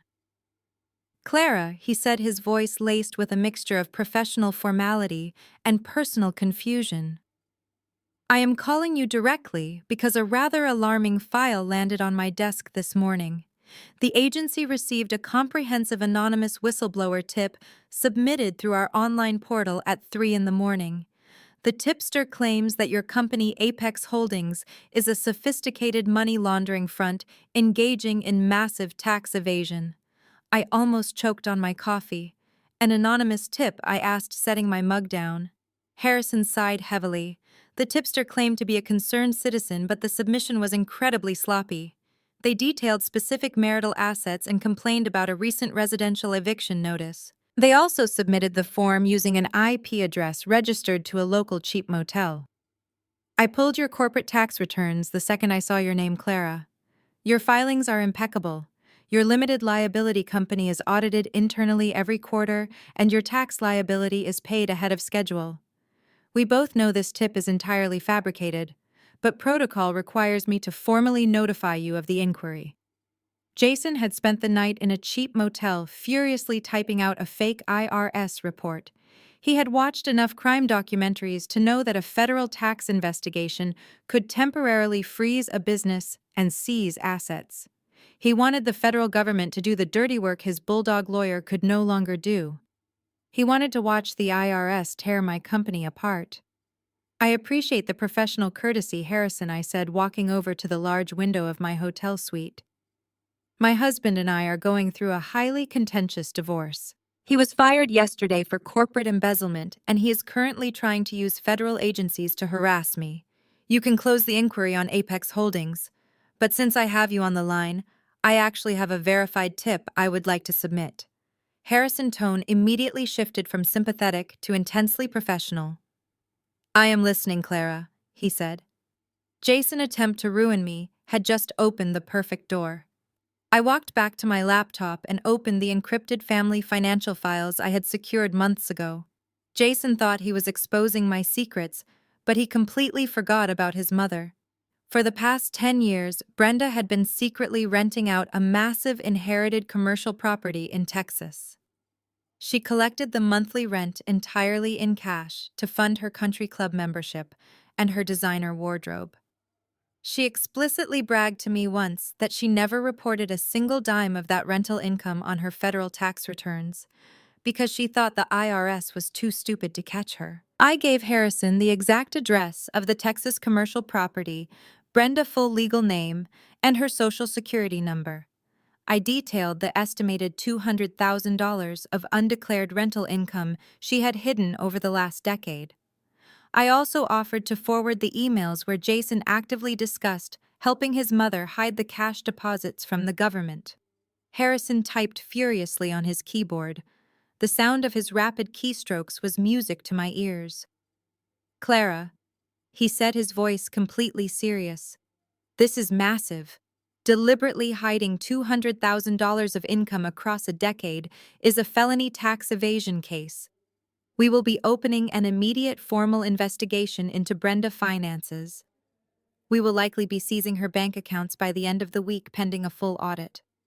I thanked him for his time and ended the call. Jason thought his anonymous midnight tip was going to be the ultimate revenge that would finally break me.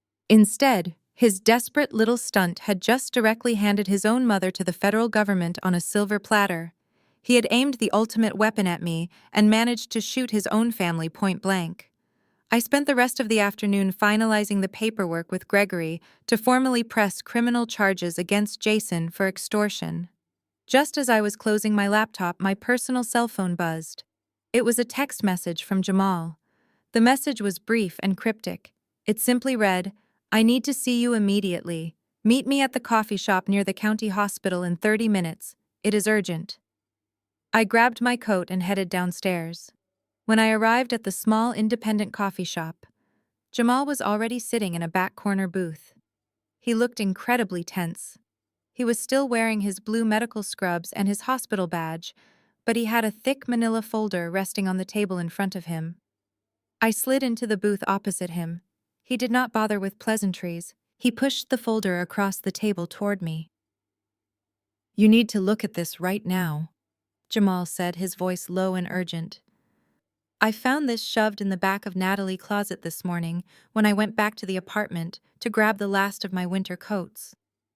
I opened the folder. Inside were several legal documents, stamped with the official seal of a notary public. The first document was a durable power of attorney. The second was a medical proxy directive. I scanned the names at the top of the pages, and my blood ran completely cold. The documents were for my mother. My mother had suffered a severe stroke 2 years ago. She lived in an assisted care facility on the outskirts of Denver. Her cognitive functions were declining, and I was her sole legal guardian. I paid for her specialized care using the profits from my forensic accounting firm. But the documents in the folder painted a very different picture. According to these papers, Jason had been granted full medical proxy and financial power of attorney over my mother's estate. The signature at the bottom of the page supposedly belonged to my mother, but I knew instantly it was a forgery. Her handwriting had been deeply affected by the stroke. This signature was entirely too smooth and perfectly legible. "Jamal, they forged her signature," I whispered, feeling a surge of absolute rage radiating through my body. "Jason and Brenda are trying to steal my mother medical proxy. But why? She does not have any money. I pay for everything." "Look at the third page," Jamal instructed, pointing a steady finger at the document. I flipped to the third page. It was a transfer of deed request for a 50-acre plot of undeveloped land in rural Texas. My grandfather had left that specific piece of land to my mother decades ago. It was essentially worthless scrub brush and dirt. We had completely forgotten about it for years. "It is not worthless anymore, Clara," Jamal explained, leaning closer. "I did a quick public records search while I was waiting for you. A major energy corporation just struck a massive natural gas reservoir exactly 3 miles away from your mother property line. That 50 acres of dirt is suddenly worth millions of dollars to the energy developers." The pieces fell into place with sickening clarity. Jason had discovered the sudden spike in the land value. Because my mother was incapacitated, he needed a way to legally sell the property without my knowledge. He and Brenda had forged the power of attorney documents so Jason could act as her legal representative. They were planning to sell my mother land out from under her and pocket the millions of dollars to replace the money Jason had lost. "And Natalie knew about this?" I asked, looking up at Jamal. "She is the one who found the notary," Jamal replied, his voice laced with disgust. "She paid a shady notary public $2,000 of my hard-earned money to illegally stamp these documents without your mother ever being present." I found the receipt paperclipped to the back of the file. This was the ultimate betrayal. Jason and Brenda had not just tried to ruin my career and steal my business. They had actively conspired to exploit my disabled mother for their own financial gain. They had crossed a line so vile and unforgivable that mere financial ruin was no longer a sufficient punishment. I carefully placed the documents back into the folder. "Jamal," I said, my voice trembling slightly with suppressed fury, "are you prepared to testify in federal court about how and where you found these documents?" Jamal did not hesitate for a single second. "I will stand in front of any judge in this state and swear under oath," he said firmly. "They are trying to steal from a helpless woman, Clara. I am completely done protecting them." I thanked him, grabbed the folder, and practically ran out of the coffee shop. The war had just escalated from a corporate financial dispute to a criminal elder abuse conspiracy. I immediately called Gregory. The extortion charges were just the appetizer.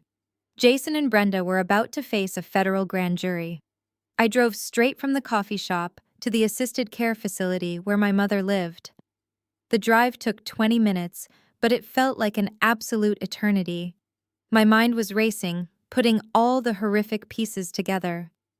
Jason had just lost his high-paying corporate job and was facing a massive federal embezzlement investigation.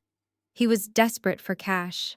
The forged documents Jamal found were likely rejected by the title company because they required a freshly dated signature in front of a licensed notary to authorize the sale of the Texas property.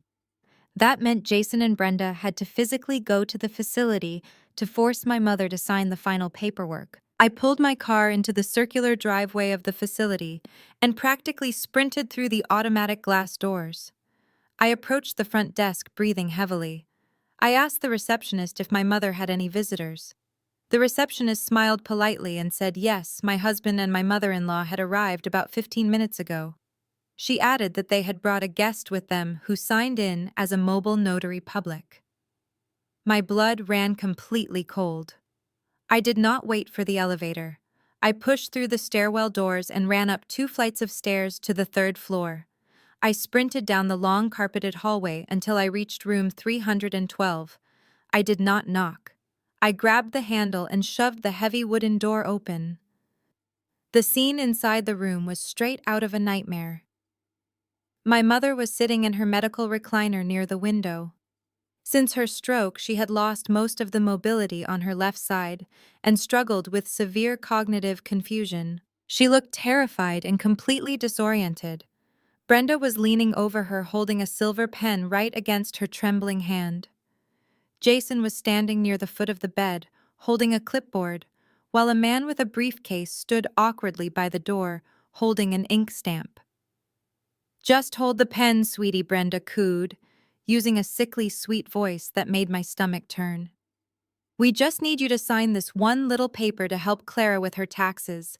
It will only take a second, and then we will let you rest." "Get away from her!" I screamed, my voice echoing off the walls of the small room. Brenda gasped and dropped the pen. Jason jumped backward, nearly dropping the clipboard. The mobile notary turned around, looking completely shocked by my sudden entrance. I marched straight across the room and snatched the clipboard directly out of Jason's hands. I looked down at the paper. It was a finalized warranty deed transferring the ownership of the 50-acre Texas property directly to a shell company controlled by Jason. "Clara? What are you doing here?" Jason stammered, his eyes darting nervously toward the open door. "We were just coming to visit your mother. We thought we could help organize her estate paperwork since you are so busy with your business." I turned to the mobile notary. "Sir," I said, keeping my voice dangerously calm, "I am this woman's sole legal guardian and medical proxy. She is a stroke victim who lacks the cognitive capacity to sign legal contracts. These people brought you here under false pretenses to facilitate the theft of a multi-million-dollar property. If you put your notary stamp on that paper, you will be indicted for felony conspiracy and elder fraud." The man's face went completely pale. He did not say a single word. He grabbed his briefcase and sprinted out of the room as fast as he could. "You insane manipulative witch!" Brenda shrieked, dropping the sweet act entirely. "We are trying to save this family. That land is sitting there doing absolutely nothing while my son is facing total financial ruin. You owe us this money, Clara. You owe us for taking you in." I reached out and pulled the red emergency cord hanging on the wall next to my mother's bed. The alarm instantly sounded in the hallway. I stepped between my mother and the two monsters who had tried to rob her. "You are not family," I said, staring directly into Jason's panicked eyes. "You are parasites. You tried to ruin my career. You tried to lock me out of my own home. You tried to extort me with fake domestic abuse charges. But coming here and trying to exploit a disabled woman is the absolute end of the line for both of you." Two facility nurses and a large security guard rushed into the room responding to the emergency alarm. I pointed directly at Jason and Brenda. "These two individuals are trespassing," I told the security guard. "They just attempted to commit felony elder financial abuse against my mother. Please detain them and call the local police immediately." Jason's face completely crumpled. He realized there was no talking his way out of this. He was standing in a room with a forged deed, a fleeing notary, and an activated security team. Brenda started crying hysterically, grabbing Jason's arm and begging the nurses to let them leave. The security guard firmly instructed them to step out into the hallway and wait for the authorities. I knelt down beside my mother's chair, taking her trembling hands in mine, and gently kissed her forehead, promising her she was completely safe now. I had successfully stopped their ultimate betrayal, but I knew the final public reckoning was still waiting for them. The local police arrived at the assisted care facility in less than 10 minutes. Two uniformed officers stepped out of the elevator, and I immediately handed them the clipboard with the forged warranty deed. I also handed them the thick folder Jamal had provided containing the fake medical proxy and the physical receipt from the shady notary public. I calmly explained that my husband and his mother had just attempted to coerce a medically incapacitated stroke victim into signing away a multi-million-dollar asset. The officers took one look at the forged signatures and the fleeing notary and did not hesitate for a single second. They walked over to the hallway where the facility's security guard was detaining Jason and Brenda. Jason was sobbing hysterically, pleading with the officers that it was all a massive misunderstanding and that he was just trying to help manage the complicated estate. Brenda was screaming at the top of her lungs that I was an insane liar, actively trying to tear her loving family apart. The officers completely ignored their pathetic theatrics. They read them, their Miranda rights, placed them both in cold steel handcuffs, and marched them right through the main lobby in full view of the nursing staff and dozens of stunned residents. Brenda was hyperventilating as the cold metal clamped around her wrists, completely unable to process the absolute humiliation of being arrested in public. As soon as their police cruiser pulled out of the parking lot, I called Gregory. I told my lawyer exactly what had just transpired. Gregory moved with a legal ferocity that I deeply admired. He used the formal police report and the pending felony charges for attempted elder fraud to immediately file an emergency petition with the county housing court. Because Jason had actively tried to extort his landlord, committed a severe felony against my family, and explicitly threatened to destroy my property, the judge ruled that he posed a severe and immediate threat. The standard 30-day eviction notice was instantly converted into an emergency order of possession. The judge officially revoked their right to occupy the premises, effective immediately. I drove straight from the care facility to the county sheriff department to hand-deliver the emergency court order. I sat across the metal desk from a stern-faced sheriff deputy and laid out the entire timeline. I explained that Jason had illegally changed the digital locks on the property and had threatened to burn my professional documents. The deputy reviewed the judge's signature and nodded in agreement. He assured me that his tactical team would execute the physical lockout and secure the property by the following evening, ensuring not a single piece of my property would be vandalized. Jason and Brenda spent the entire night sitting in a concrete county holding cell. They were formally arraigned the following morning and barely managed to post bail using the absolute last remaining funds in Brenda personal savings account. They walked out of the police station exhausted, humiliated, and facing decades in federal prison. But instead of showing a single ounce of humility or remorse, they immediately retreated into complete narcissistic denial. They had a massive social event planned for that exact evening. It was Brenda's 40th wedding anniversary party. She had spent the last 6 months orchestrating a lavish catered event at the most exclusive country club in the city. She had invited over 100 guests, including local politicians, wealthy neighbors, and prominent business owners. In her twisted mind, she believed that if she could just put on a beautiful designer gown and smile for the cameras, none of the criminal charges would actually matter. She thought she could maintain her pristine social image and figure out a way to manipulate the legal system later. Jason was equally delusional, genuinely believing he could just drink expensive champagne and pretend he was still a successful corporate executive. They had absolutely no idea that while they were busy getting dressed for their luxury party, I was actively coordinating the final strike. I called Special Agent Harrison at the Internal Revenue Service. I informed him that Brenda and Jason would be at the country club that evening, surrounded by every single person they spent their lives trying to impress. Harrison confirmed that he had secured the federal warrants to seize Brenda bank accounts and wanted to question both of them regarding the massive hidden rental income. I then called the sheriff deputy and told him that the house would be completely empty because the occupants were attending a social event. The deputy dispatched a team to formally secure the property, drill out the physical locks, and post the legal criminal trespass warnings on the front door. I went back to my hotel suite and opened my closet. I bypassed my professional navy suits and pulled out a stunning, sharp black evening gown. I was not going to sit quietly in a hotel room while they celebrated their fake lives and lied to their wealthy friends. I was going to attend that anniversary party. I was going to deliver the final consequences personally and burn their false kingdom to the ground. The grand ballroom of the prestigious Oak Ridge Country Club was a masterclass in superficial opulence. A live string quartet played classical music in the corner, while tuxedo-clad waiters circulated with silver trays of imported champagne and expensive caviar.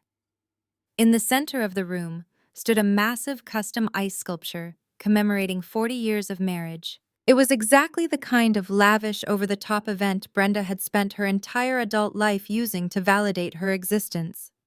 She was standing near the grand entrance, draped in a heavily beaded designer gown, greeting her wealthy guests with a practiced plastic smile.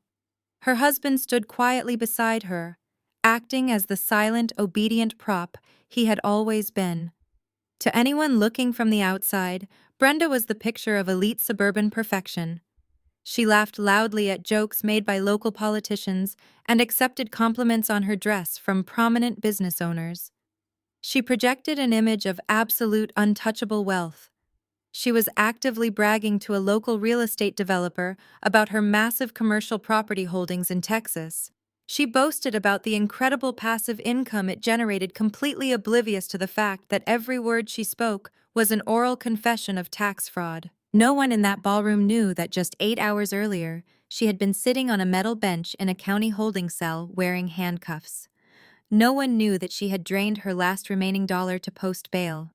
She was completely intoxicated by her own delusion, genuinely believing that as long as the champagne kept flowing, the reality of her federal crimes would simply vanish into thin air.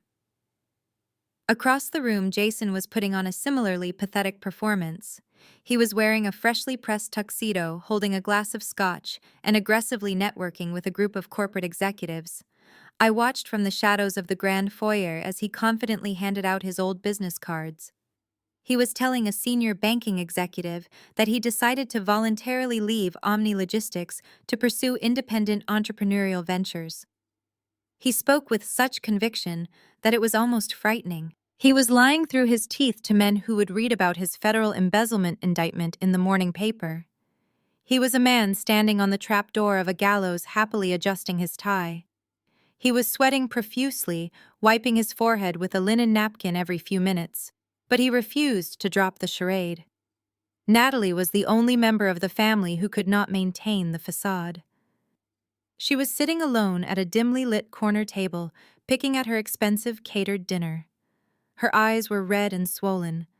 Without Jamal by her side, and without the endless supply of stolen cash to fund her outfits, she looked completely hollow. She kept checking her cell phone, desperately hoping Jamal would answer her calls, but her screen remained entirely dark. The golden children of the family were rapidly deteriorating from the inside out, but they were forcing themselves to play their assigned roles until the bitter end. I stood in the opulent foyer, taking a deep breath and smoothing the skirt of my sharp black evening gown. I looked absolutely nothing like the quiet, obedient freelance bookkeeper they had constantly humiliated at family dinners. I looked exactly like the corporate executioner I was. I felt a commanding presence step up beside me. It was Special Agent Harrison from the Internal Revenue Service, wearing a dark suit and carrying a leather portfolio. Behind him stood two uniformed deputies from the county sheriff department. They had arrived exactly on time. Harrison looked through the glass French doors into the crowded ballroom, observing Brenda holding court near the ice sculpture. "Are you absolutely ready to do this, Clara?" he asked, his voice low and intensely professional. "Because once we step through those doors, there is no putting the genie back in the bottle. This will be highly public and completely irreversible." I looked at Jason, who was currently laughing at a joke, making a toast with his stolen scotch. Then I looked at Brenda, who was adjusting her diamond necklace and looking down her nose at a waiter. I remembered the 5 years of psychological torment. I remembered the brutal Thanksgiving dinner. I remembered the forged medical documents they tried to force my disabled mother to sign. "I have been ready for 5 years," I replied, my voice completely steady. I pushed open the heavy glass French doors and stepped directly into the brilliant light of the grand ballroom. The heels of my shoes clicked sharply against the polished marble floor. Harrison and the two armed deputies flanked me perfectly, creating a highly visible wall of federal and local authority. The string quartet was still playing, but as we moved closer to the center of the room, the lively chatter began to die down. The wealthy guests slowly turned around their champagne glasses, hovering in midair. People began whispering to one another, parting to let us through as they recognized the silver badges and the tactical belts. The facade of absolute perfection was about to be shattered into a million unrecoverable pieces. The silence in the grand ballroom was deafening. The only sound was the sharp click of my heels against the polished marble floor as I walked directly toward the massive custom ice sculpture. Special Agent Harrison and the two armed sheriff deputies matched my pace perfectly. The sea of wealthy guests parted before us, their eyes wide with shock and morbid curiosity. I could see local politicians murmuring to their wives and corporate executives, stepping back to distance themselves from whatever was about to happen. The string quartet had completely stopped playing, leaving the room in a heavy, suffocating stillness. Brenda stood frozen near the center of the room. Her plastic smile had completely vanished, replaced by a look of profound confusion and rising panic. She clutched her expensive champagne flute so tightly I thought the crystal might shatter in her hand. Jason, on the other hand, knew exactly what was happening. He took one look at the federal badge clipped to Harrison belt, and the color instantly drained from his face. He actually took a physical step backward, trying to hide his body behind the shimmering ice sculpture. Clara, what is the meaning of this? Brenda demanded, her voice shrill and trembling. She tried desperately to maintain her authority in front of her country club friends. How dare you crash my anniversary party with these security guards? You are completely out of your mind. I want you to leave this private event immediately, before I have the manager arrest you for trespassing. I stopped a few feet away from her and folded my hands calmly in front of me. I did not say a single word. I simply stepped aside, allowing the law enforcement officers to take the lead. One of the sheriff deputies stepped forward and handed Jason a thick stack of legal documents with a bright red court seal stamped on the front page. Jason took the papers with shaking hands. His expensive scotch splashed over the rim of his glass and stained the floor. Jason, the deputy, said, his voice carrying clearly across the silent ballroom. By order of the county housing court, your tenancy has been formally terminated under an emergency order of possession. The locks on the property have already been drilled out and changed. Your belongings will be moved to a secure storage facility at your expense. If you or your mother attempt to return to the premises, you will be immediately arrested for criminal trespass. The wealthy guests gasped audibly. The whispers started instantly spreading like a wildfire through the room. The supposedly successful regional director was officially homeless and being treated like a dangerous criminal in front of his entire social circle. But the deputy was not finished. He turned his attention to Brenda, who was now breathing heavily, her face turning a sickly shade of gray.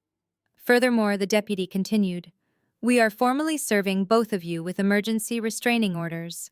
You are legally forbidden from contacting Clara or coming within 500 feet of her residence, her business, or her mother care facility due to your actions earlier today." This is an absolute outrage. Brenda shrieked, tears of absolute humiliation finally spilling down her cheeks and ruining her expensive makeup. She turned to the crowd, trying to salvage her shattered image. "This woman is a liar. She is trying to steal our family home. Please do not listen to them." That is when Special Agent Harrison stepped forward. He did not raise his voice, but his presence commanded absolute, terrifying authority. "Brenda," he said, looking her up and down with professional disgust, "my name is Special Agent Harrison with the Criminal Tax Division of the Internal Revenue Service. I am not here about a local housing dispute. I am here to formally inform you that a federal judge has authorized the immediate seizure of all your personal bank accounts and investment portfolios." Brenda swayed on her feet, looking like she might actually pass out right onto the marble floor. "The IRS," she whispered, her voice barely audible. "Yes," Harrison replied smoothly. "We have opened a massive felony investigation into a decade of unreported commercial rental income from your Texas property. The exact same property you attempted to illegally transfer this morning using a forged medical proxy. I suggest you and your son secure federal defense attorneys first thing tomorrow morning.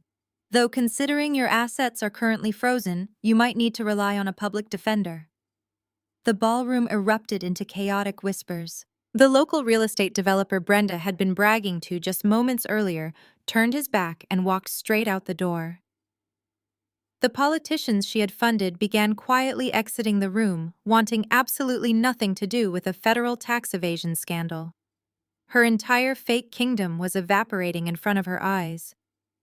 Jason finally found his voice. He looked at me, his eyes red and filled with desperate, furious tears. "You did this to us, Clara," he yelled, pointing a shaking finger at me. "You planned this entire thing just to destroy us." I looked at him feeling absolutely nothing but cold closure. "I did not forge the deeds, Jason," I replied, my voice echoing in the quiet room. "I did not embezzle the corporate funds. I did not hide the rental income. And I certainly did not send a written extortion demand to a corporate litigator. You built the gallows, Jason. I just pulled the lever." I turned away from Jason and walked deliberately toward the raised platform at the far end of the ballroom. Brenda had spared absolutely no expense for her grand anniversary celebration. She had hired a professional audiovisual team and set up a massive high-definition projector screen directly above the string quartet. For the past 2 hours, that screen had been displaying a continuous looping slideshow of highly edited photographs showcasing Brenda and her family on various luxury vacations. It was a digital monument to their fake perfect lives. The young audiovisual technician sitting behind the control table looked terrified as I approached him. He looked past me at the armed sheriff deputies and immediately stepped away from his laptop, holding his hands up in surrender. I did not say a word to him. I simply pulled a small encrypted flash drive from my clutch purse and inserted it directly into the main presentation computer. Jason suddenly realized exactly where I was standing and what I was about to do. "No," he screamed, his voice cracking in absolute terror. "Somebody stop her. Turn that off right now." He lunged forward, trying to push his way through the crowd, but the two sheriff deputies immediately stepped into his path, placing their hands firmly on their utility belts. Jason froze, completely trapped by the law enforcement officers. I tapped the keyboard and closed Brenda Vanity slideshow. The massive projector screen went completely black for a fraction of a second. Then a new document illuminated the entire grand ballroom. It was not a family photograph. It was the official termination letter printed on the pristine corporate letterhead of Omni Logistics. It was digitally signed by the chief financial officer and the vice president of human resources. I picked up the wireless microphone resting on the tech table. My voice echoed with crystal clear precision across the silent, cavernous room. "For those of you who are just enjoying a glass of scotch with Jason," I said, looking directly at the group of corporate executives he had been networking with moments earlier. "I believe he was telling you that he voluntarily left his position as regional director to pursue exciting new independent entrepreneurial ventures. I think it is only fair that you know the actual nature of his business model." I pressed the arrow key on the laptop. The screen transitioned to the executive summary of my forensic audit. The massive display now showed the exact routing numbers, the fake marketing vendor accounts, and the undeniable offshore wire transfers. The total amount of stolen corporate funds, $250,000, was highlighted in bright yellow right in the center of the screen. Jason was not seeking new opportunities. I continued, my voice calm and completely surgical. Jason was terminated yesterday morning for severe corporate embezzlement and federal wire fraud. He stole $250,000 from his employer to fund the designer dresses, the luxury cars, and the country club memberships you see on display here tonight. The reaction from the crowd was instantaneous and devastating.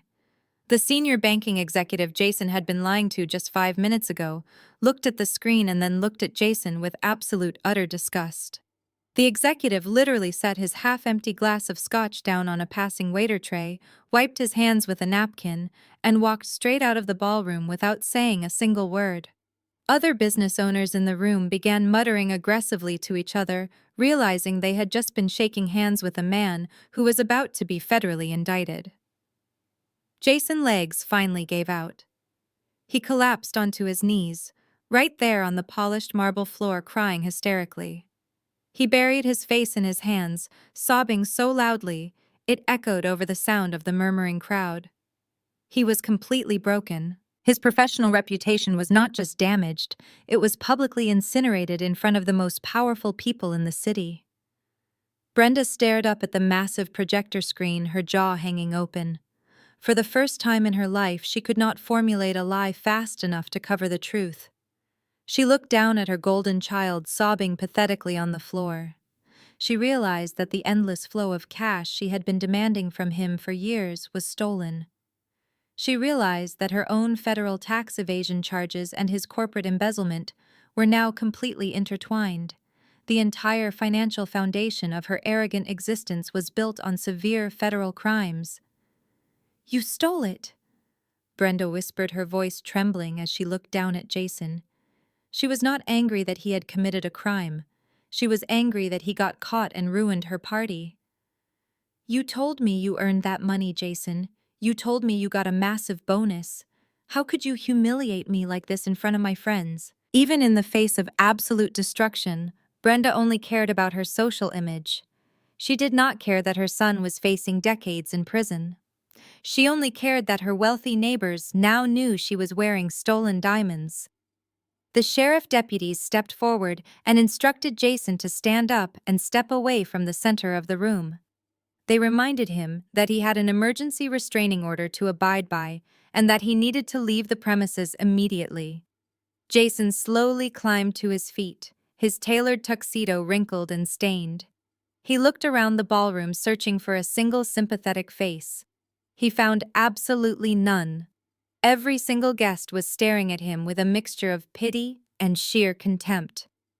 The public execution was flawless. As the two sheriff deputies escorted a sobbing Jason out through the grand double doors, the remaining guests began to quickly filter out of the ballroom. Nobody wanted to be associated with a federal crime scene. The string quartet quietly packed their instruments and slipped out the back exit. The catering staff stopped serving champagne and began rapidly clearing the tables. Brenda was left standing entirely alone in the center of the massive room, under the harsh glare of the projector screen that was still displaying her son's criminal evidence. Special Agent Harrison stepped closer to Brenda, opening his thick leather portfolio. He did not offer her a single ounce of pity.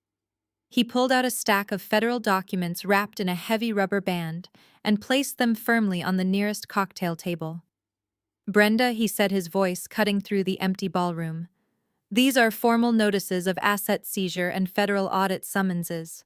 Effective immediately, every single bank account, investment portfolio, and retirement fund attached to your Social Security number is frozen." Brenda stared at the stack of papers as if they were venomous snakes. "You cannot do this," she whispered, her voice devoid of its usual arrogance. "I am a senior citizen. How am I supposed to buy groceries? How am I supposed to pay for this party?" Harrison remained entirely stoic. "That is not a concern of the Internal Revenue Service," he replied. "You spent the last 10 years intentionally defrauding the federal government by hiding over $200,000 in commercial rental income from your Texas property. You used that undeclared money to fund a luxury lifestyle while everyday citizens paid their fair share. The penalties for a decade of felony tax evasion are incredibly severe. The government is formally seizing the Texas property pending the conclusion of the audit. If convicted, you are looking at significant federal prison time and mandatory financial restitution that will completely bankrupt whatever is left of your estate." Brenda's legs trembled, and she sank into a nearby chair completely defeated. The country club manager approached the table looking incredibly uncomfortable. He informed Brenda that given the current circumstances, he needed an immediate alternate form of payment for the massive catering bill because the credit card she had placed on file had just declined. Brenda had absolutely nothing to give him. Her fake empire had crumbled into a pile of unpaid bills and federal indictments. I turned and walked out of the country club alongside Special Agent Harrison, leaving Brenda to deal with the furious manager alone. The crisp night air felt incredibly refreshing. I had executed my plan flawlessly. The next morning, I drove out to the affluent suburban neighborhood where my house was located. I parked in the driveway and walked up to the front porch. The heavy oak door had a bright orange criminal trespass warning taped directly above the doorknob. The physical locks had been completely drilled out and replaced with heavy-duty security deadbolts installed by the sheriff department. I unlocked the door with my new set of keys and stepped inside. The house was completely silent. The suffocating presence of Brenda and Jason was entirely gone. The eviction was completely finalized. Apex Holdings retained absolute legal control of the property. I walked through the spacious living room looking at the empty spaces where Jason used to sit and complain about my career. The expensive furniture he had purchased with stolen money was scheduled to be picked up by a liquidation company later that afternoon. I felt absolutely no sadness. I only felt a deep, profound sense of ownership over my own life and the hard work it took to build it. My cell phone buzzed in my pocket. It was a text message from Jamal. He was calling to give me an update on his own legal battle. He informed me that the family court judge had reviewed the comprehensive financial spreadsheet I had compiled. The judge was appalled by the evidence and had granted Jamal an emergency financial separation from Natalie. Because of her severe financial infidelity and the undeniable proof that she had siphoned marital assets to cover a secret gambling addiction, the judge had officially assigned the entire mountain of debt solely to her name. Furthermore, her request for spousal support was completely denied. Jamal was entirely protected from her ruin. He told me he was currently moving into a beautiful new apartment overlooking the city, completely free from the toxic drain of his soon-to-be ex-wife. The dominoes had officially fallen. Every single person who had participated in the financial and emotional abuse had faced absolute devastating consequences. Natalie was drowning in insurmountable debt. Jason was homeless, unemployed, and preparing to face a federal grand jury for corporate embezzlement and attempted elder fraud. Brenda had lost her precious social status, her hidden assets, and her freedom. They had tried to break me down and force me to submit to their control. Instead, they had unknowingly handed me the exact tools I needed to permanently dismantle their entire lives. 6 months later, the spring sun was shining brightly over the Denver skyline. I stood on the expansive glass balcony of my brand-new downtown penthouse, sipping a cup of hot, black coffee. A few weeks after the dramatic country club anniversary party, I decided to officially sell the large suburban house. Even though I had successfully evicted Jason and Brenda, the walls of that property still held too many years of toxic memories. I wanted a completely fresh start. The real estate market was incredibly strong, and the sale provided me with more than enough capital to purchase this beautiful top-floor unit right in the heart of the financial district. My corporate forensic accounting firm, Apex Holdings, had seen an unprecedented surge in new clients. Word of how meticulously I had dismantled the Omni Logistics embezzlement scheme spread quickly through the corporate world. Major companies were retaining my services left and right, completely confident in my ability to root out financial fraud. I was busier than ever, but for the first time in my life, the hard work felt entirely rewarding. I used a portion of my new corporate profits to transfer my mother to an ultra-premium private care facility. She now had a dedicated team of stroke rehabilitation specialists and a beautiful room overlooking a private garden. She was completely safe from anyone who might ever try to exploit her again. Jamal and I remained good friends, meeting for lunch every few weeks. He had recently been promoted to the head of the orthopedic surgery department at the county hospital. Without the crushing financial burden of his ex-wife dragging him down, he was finally able to build his own wealth and focus entirely on his medical career. He looked 10 years younger, and the exhaustion that used to permanently shadow his face was completely gone. As for the family that had spent 5 years trying to destroy me, the universe had delivered a masterclass in absolute karma. The federal investigations had moved swiftly and aggressively. Natalie was officially forced to declare total bankruptcy. The court had assigned all of the hidden gambling debt entirely to her. With no husband to drain and no brother to steal from, she was forced to get a minimum wage job folding clothes at a cheap retail store in the local mall. I heard through mutual acquaintances that she had been forced to sell every single one of her designer bags and luxury shoes just to afford the rent on a tiny basement apartment. Brenda faced a much harsher reality. The Internal Revenue Service did not offer any leniency for a decade of deliberate tax evasion. They officially seized the 50-acre Texas property and auctioned it off to the energy developers using the millions of dollars to cover her massive unpaid tax liabilities and federal fines. Brenda narrowly avoided federal prison due to her age, but she was left completely destitute. The country club immediately revoked her membership. Her wealthy friends completely abandoned her, refusing to answer her calls or invite her to their social events. She was currently living in a cramped, low-income housing unit on the outskirts of the city. She spent her days entirely isolated from the high society she used to worship. Her massive ego had been her ultimate downfall, but the most poetic justice belonged to Jason. He pleaded guilty to federal corporate embezzlement to avoid a lengthy trial. The judge sentenced him to 5 years of strict federal probation and ordered him to pay massive monthly restitution to Omni Logistics. Because he was a convicted felon specializing in white-collar financial crimes, absolutely no reputable corporation would ever hire him again. His days of wearing tailored Italian suits and pretending to be a wealthy executive were permanently over. He was currently working full-time at a local fast food drive-through restaurant located just a few miles from his old corporate office. Former colleagues would frequently pull up to the window to order their morning coffee, forcing him to hand them their receipts while wearing a greasy paper hat and a polyester uniform. The golden child who used to mock my freelance bookkeeping career was now flipping burgers just to meet his court-ordered payments. As I finished my coffee, my personal cell phone buzzed on the patio table.